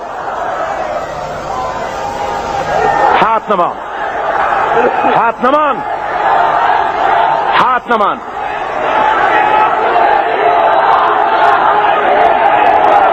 ভাইরা আমার, থামুন, থামুন। আজকে আমার কাছে খবর এসেছে ওরা গতকাল কমিউনিস্টরা মিটিং করেছে আমার উপরে হামলা করার জন্য। ভাইরা আমার, আমার এই কণ্ঠস্বর থাকবে যতক্ষণ আমি বেঁচে আছি। আমার উপরে যদি হামলা করা হয় আর আল্লাহ রাব্বুল আলামিন যদি আমার শাহাদাতের দরজা নসিব করেন, তাহলে আল্লাহর কাছে দোয়া থাকবে, আয় আল্লাহ, তোমার কোরআন আমার সামনে, শাহাদাত যদি আমার নসিব হয়, আমার রক্ত যেন লেলিহান শিখা হয়ে কমিউনিস্টদের জ্বালিয়ে পুড়িয়ে সার খার করে কলেবার পতাকা যেন উড়িয়ে দেয়।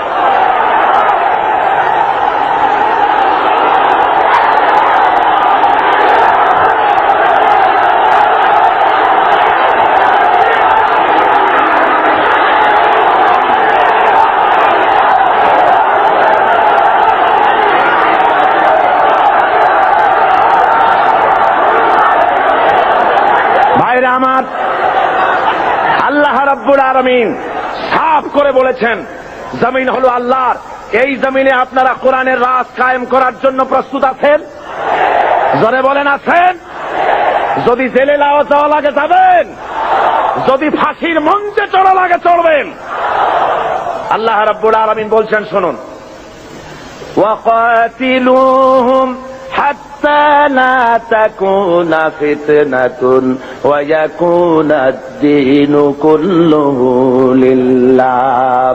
সংগ্রাম করো, লড়াই করো সেই পর্যন্ত যতক্ষণ আমার দিন কায়েম না হয়, ফিতনা ফাসাদ দুনিয়া থেকে মূলোৎপাটিত যতক্ষণ না হয়, ততক্ষণ পর্যন্ত তোমরা লড়াই করতে থাকো আমার দিন কায়েম না হওয়া পর্যন্ত।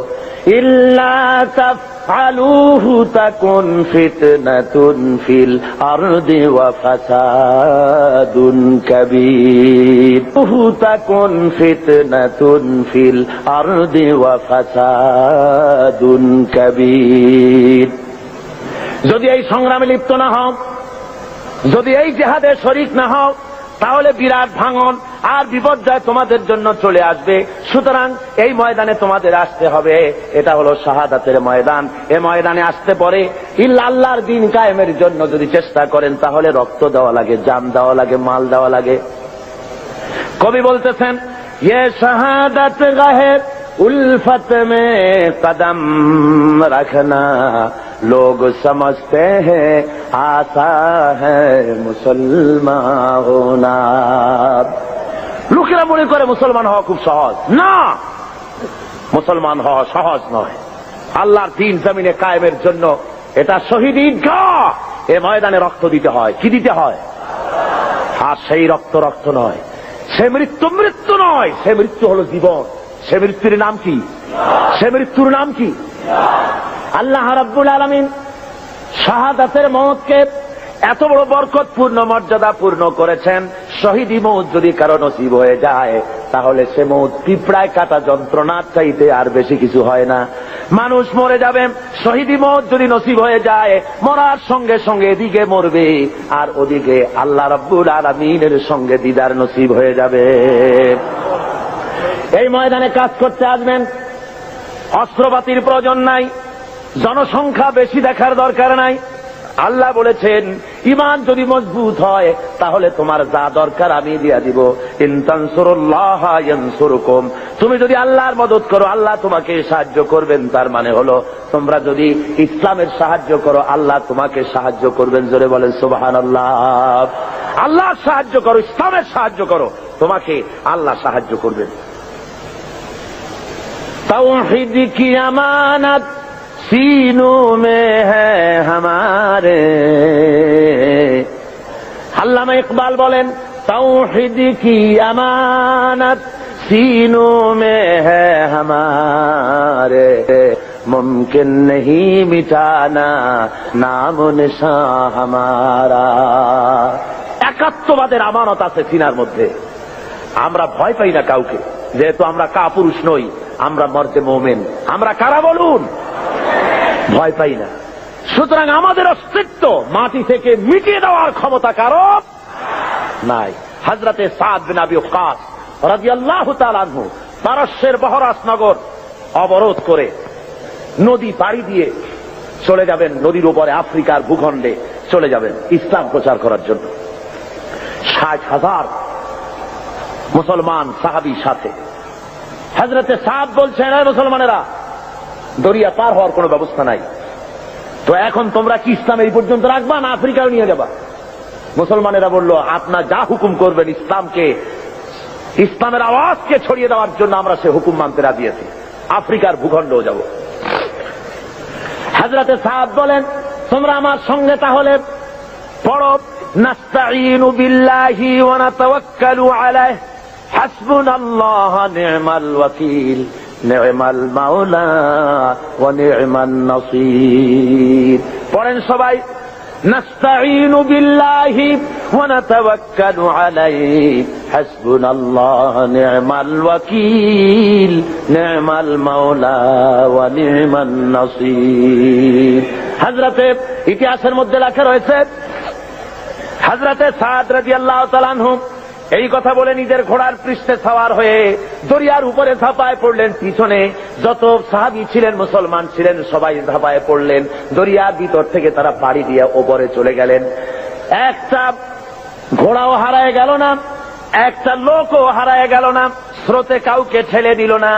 ওপার ওঠার পর সেনাপতি জিজ্ঞেস করেন, ও মুসলমানেরা, কারো কোনো জিনিস হারায় গেছে নাকি?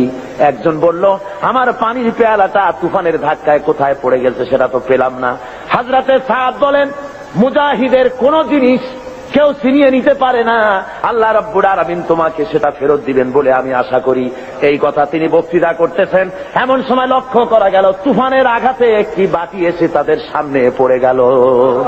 আল্লামা ইকবাল রহমতুল্লাহ আলাইহি এই ঘটনা লিখতে গিয়ে লেখেন, দশত দশত है दरिया भी न छोड़े हमने, दशत दशत है दरिया भी न छोड़े हमने, बहर जुल्मत में दौड़ा दिए घोड़े हमने।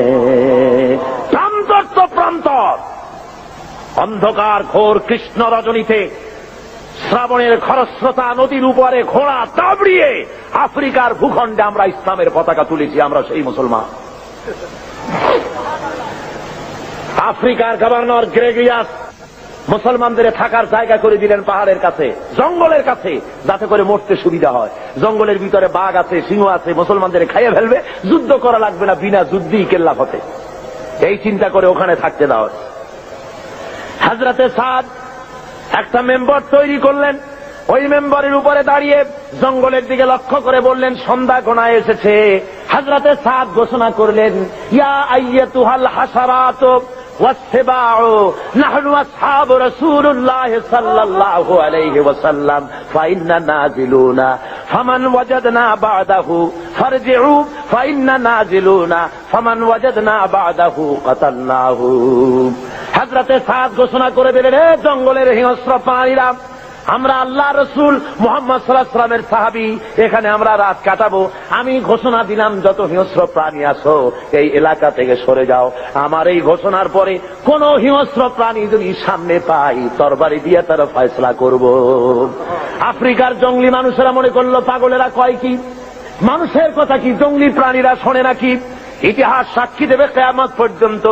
হযরত সাদের এই ঘোষণার সঙ্গে সঙ্গে দেখা গেল সিংহের লাইনে সিংহ, বাঘের লাইনে বাঘ, সাপের লাইনে সাপ, যার যার ডিম আর বাচ্চা মুখে নিয়ে মিলিটারি লাইনের মতো ফলিন হয়ে সব এই এলাকা ছেড়ে অন্যত্র চলে গিয়েছে। মুসলমান, আমরা সেই জাতি যারা এই পৃথিবীর বুকে আল্লাহর দেওয়া বিধান কায়েমের জন্য যারা ময়দানে কাজ করেছে। আল্লামা ইকবাল কি সুন্দর করে বলছেন, खियाबा में मुंतजर थे लाला कब से, खियाबा में मुंतजर थे लाला कब से, कबा चाहिए इसको खूने अरब से। সেই কবে থেকে ফুলের কুড়িটা প্রস্ফুটিত হওয়ার অপেক্ষায় প্রতীক্ষামান, কবে থেকে অপেক্ষা করতেছে, একটু বাতাসের ধাক্কা লাগবে আর ফুলের কুড়িটা ফুলে যাবে। তো ফুলের কুড়ি ফোটার জন্য খিয়া বামে মুনতাজির থে লালা কবসে, কখন থেকে সে অপেক্ষা করছে নসিমা, অর্থাৎ সকালের ভোরের বায়ুর ধাক্কা লাগবে আর কুড়ি থেকে ফুলটা বেরিয়ে আসবে। আল্লামা ইকবাল বলেন ফুলের জন্য ধাক্কা দরকার, বাতাসের কুড়ি থেকে বেরিয়ে আসার জন্য, পর্দা ফেটে প্রস্ফুটিত হওয়ার জন্য। আমি মুসলমান, আল্লাহর ফুল, আমাকে প্রস্ফুটিত হওয়ার জন্য ভোরের বাতাসের দরকার নাই। আমার জন্য দরকার বদরের, ওহদের শহীদের রাঙা একটা জামার দরকার। ওই শহীদের রক্ত বেদা জামা যদি আমার গায়ে দেওয়া হয়, সারা বিশ্বে আমি বিস্ফোরিত হয়ে পড়ব।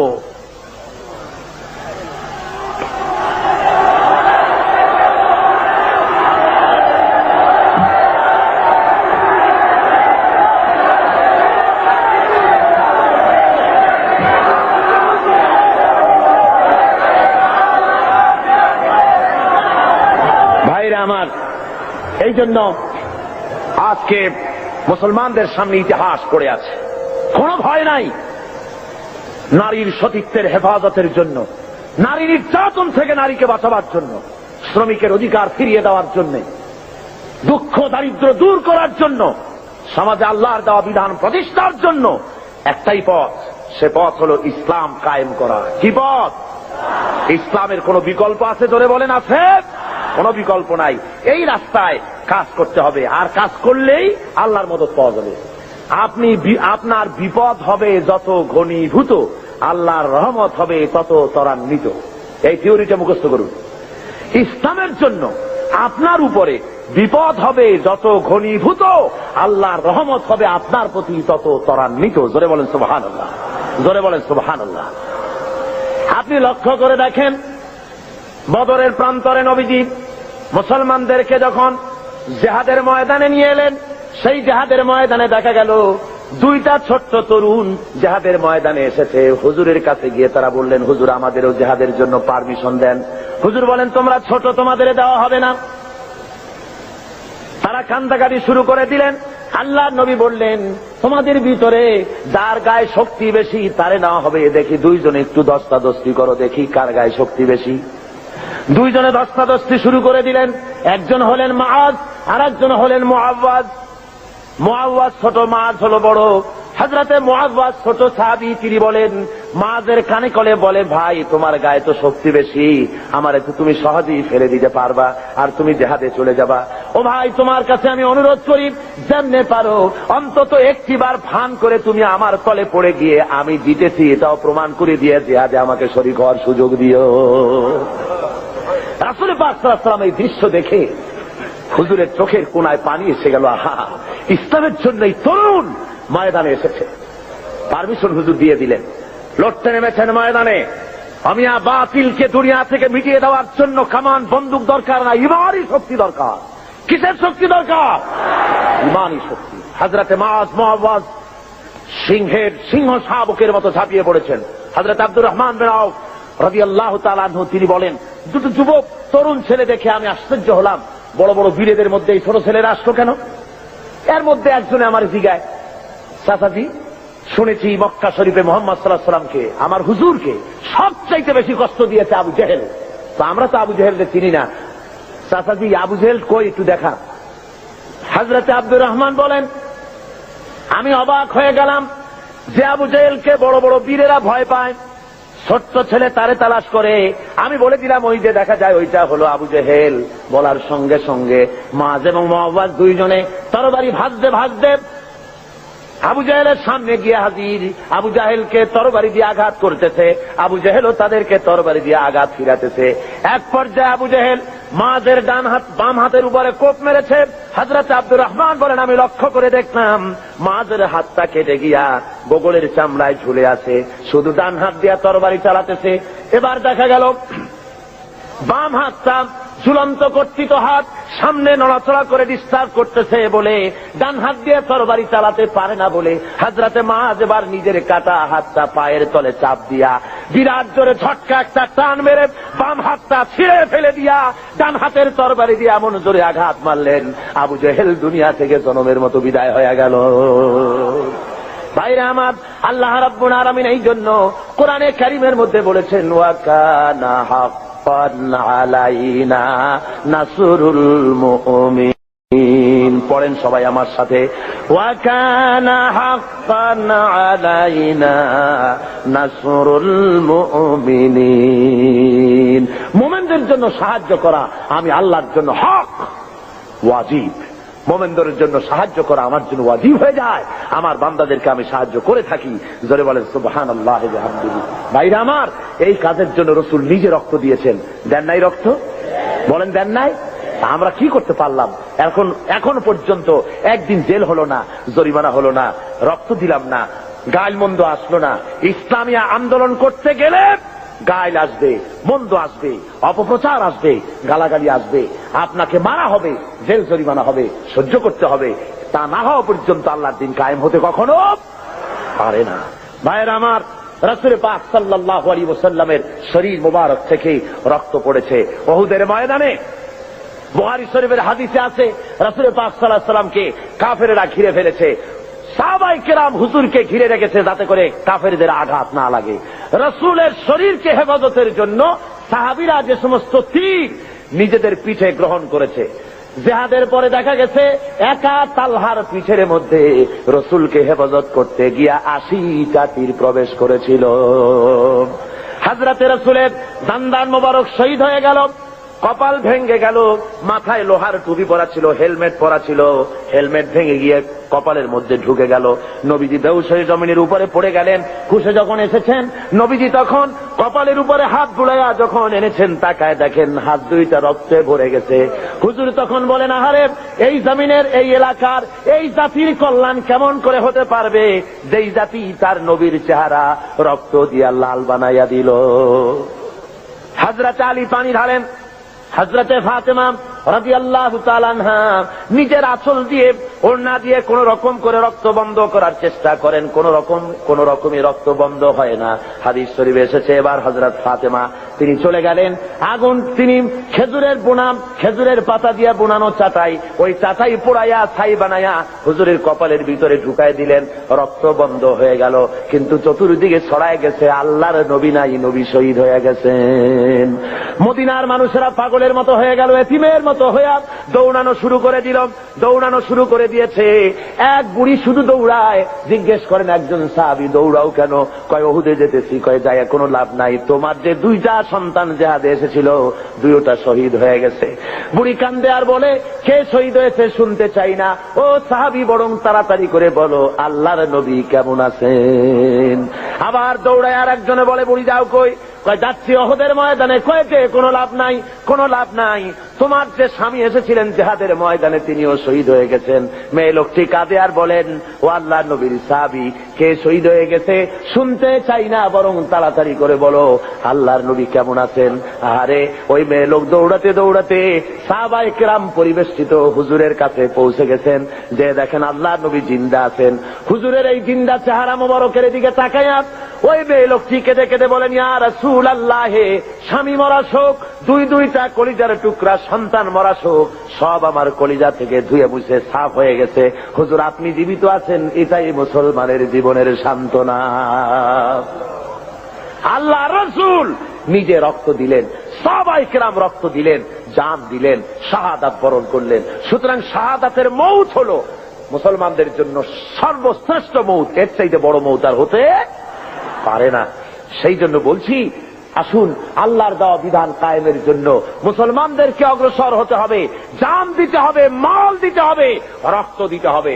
আল্লাহ রাব্বুল আলামিনের এই পথে চলতে গেলে সব কিছুই করতে হয়। আল্লামা ইকবাল বলেছেন, বাতিল সে দবনে ওয়ালে আয়ে আসমান হি হাম, বাতিল সে দবনে ওয়ালে আয়ে আসমান হি হাম, सोबर कर चुका है तू इम्तिहान हमारा। বাতিলের সামনে মাথা নত করা জাত আমরা নই। হে আকাশ, হে জমিন, বহুবার তোমরা দেখেছো আমরা পরীক্ষায় উত্তীর্ণ হয়েছি, মানুষের তৈরি করা আইনের সামনে মাথা নত করি নাই কখনো। যেহেতু আমরা মুসলমান, আমরা বেঁচে থাকলে হব গাজী, মরলে হব কি? বাঁচতে গাজী, মরলে শহীদ। সুতরাং এই শাহাদাতের মৌতই আমাদের তামান্না হওয়া উচিত। হাদিস শরীফে এসেছে, মুসলমানেরা সবসময় সংখ্যায় ছিল কম আর কাফেররা ছিল বেশি, কিন্তু জিতেছে কারা? জিতেছে কারা? এবারও বাংলাদেশের জেহাদে জিতবে কারা? যারা বলেন জিতবে কারা? ইনশাআল্লাহ, বলুন ইনশাআল্লাহ। ভাইরা আমার, সরওয়ারে কায়নাত সাল্লাল্লাহু আলাইহি ওয়াসাল্লাম, রোমানদের সাথে লড়াই হবে, রোমানদের সাথে যুদ্ধ হবে। সেই জেহাদের ময়দানে রাসূল সৈন্য রিক্রুট করলেন। ওরা কয় যে ইসলামের রাজনীতি নাই, পাগলের দল, ইসলামের রাজনীতি নাই। ছেলেবেলেরা কলেজে পড়ে, ইউনিভার্সিটিতে পড়ে, আশ্চর্য কথা, নাক ধরে চাপ দিলে এখনো মায়ের দুধ বাইর হবে। কয় যে ইসলামের রাজনীতি নাই, ধর্মান্ধরা নিজেরা রাজনীতি বানাইছে। নাউজুবিল্লাহ। সেদিনের ছেলে এই ধরনের বেয়াদবি কথা বলার সাহস পাও কেটে? যে যে জিনিস জানে না তার সে সম্পর্কে কোনো কথা বলা উচিত নয়। রাসূল রাজনীতি করেন নাই তো কি করেছেন? রাসূল কি বৈরাগী ছিলেন? যারা বলেন বৈরাগী ছিলেন? আমার আল্লাহর নবী সেনাপতি ছিলেন, কমান্ডার ইন চিফ। যারা বলেন কি ছিলেন? সেনাপতি। আমার নবী প্রেসিডেন্ট ছিলেন, তো পরিচালনা করেছেন, অর্থনীতি দিয়েছেন, সমাজনীতি দিয়েছেন, সৈন্য রিক্রুট করেছেন। ربنا ظلمنا أنفسنا وإن لم تغفر لنا وترحمنا لنكونن من الخاسرين ربنا لا تزغ قلوبنا بعد إذ هديتنا وهب لنا من لدنك رحمة إنك أنت الوهاب أي الله تعالى হাজার হাজার মুসলমান নরনারী ঠান্ডাকে উপেক্ষা করে তোমার দ্বীনের কথা শোনার জন্য, কোরআনে কারীমের কথা শোনার জন্য এই মাঠে এসে হাজির হয়েছে। আল্লাহ তুমি দয়া করে মেহেরবানি করে আলোচনার সওয়াবটুকু হুজুরে পুর নূর সাল্লাল্লাহু আলাইহি ওয়াসাল্লামের রূহ মোবারকে পৌঁছে দাও। রব্বুল আলামিন, আমাদের মধ্য থেকে যাদের মা বাপ দুনিয়া থেকে জনমের মতো বিদায় হয়ে গেছে, আল্লাহ কবরে যদি আযাব থাকে দয়া করে আযাব মাফ করে দাও। আল্লাহ আমাদের মা বাপের উপরে তোমার রহমত নাজিল করো। রব্বিরহামহুমা কামা রাব্বায়ানি সগীরা, রব্বিরহামহুমা কামা রাব্বায়ানি সগীরা। হে আল্লাহ রাব্বুল আলামিন, এই মাহফিলে যত লোক আছি আমরা, কার কোন ব্যাধি আছে, রোগ আছে, আমরা তুমি ভালো করে জানো। আমাদের প্রত্যেকের ব্যাধিকে তুমি শিফায়ে আজলা দান করে দাও।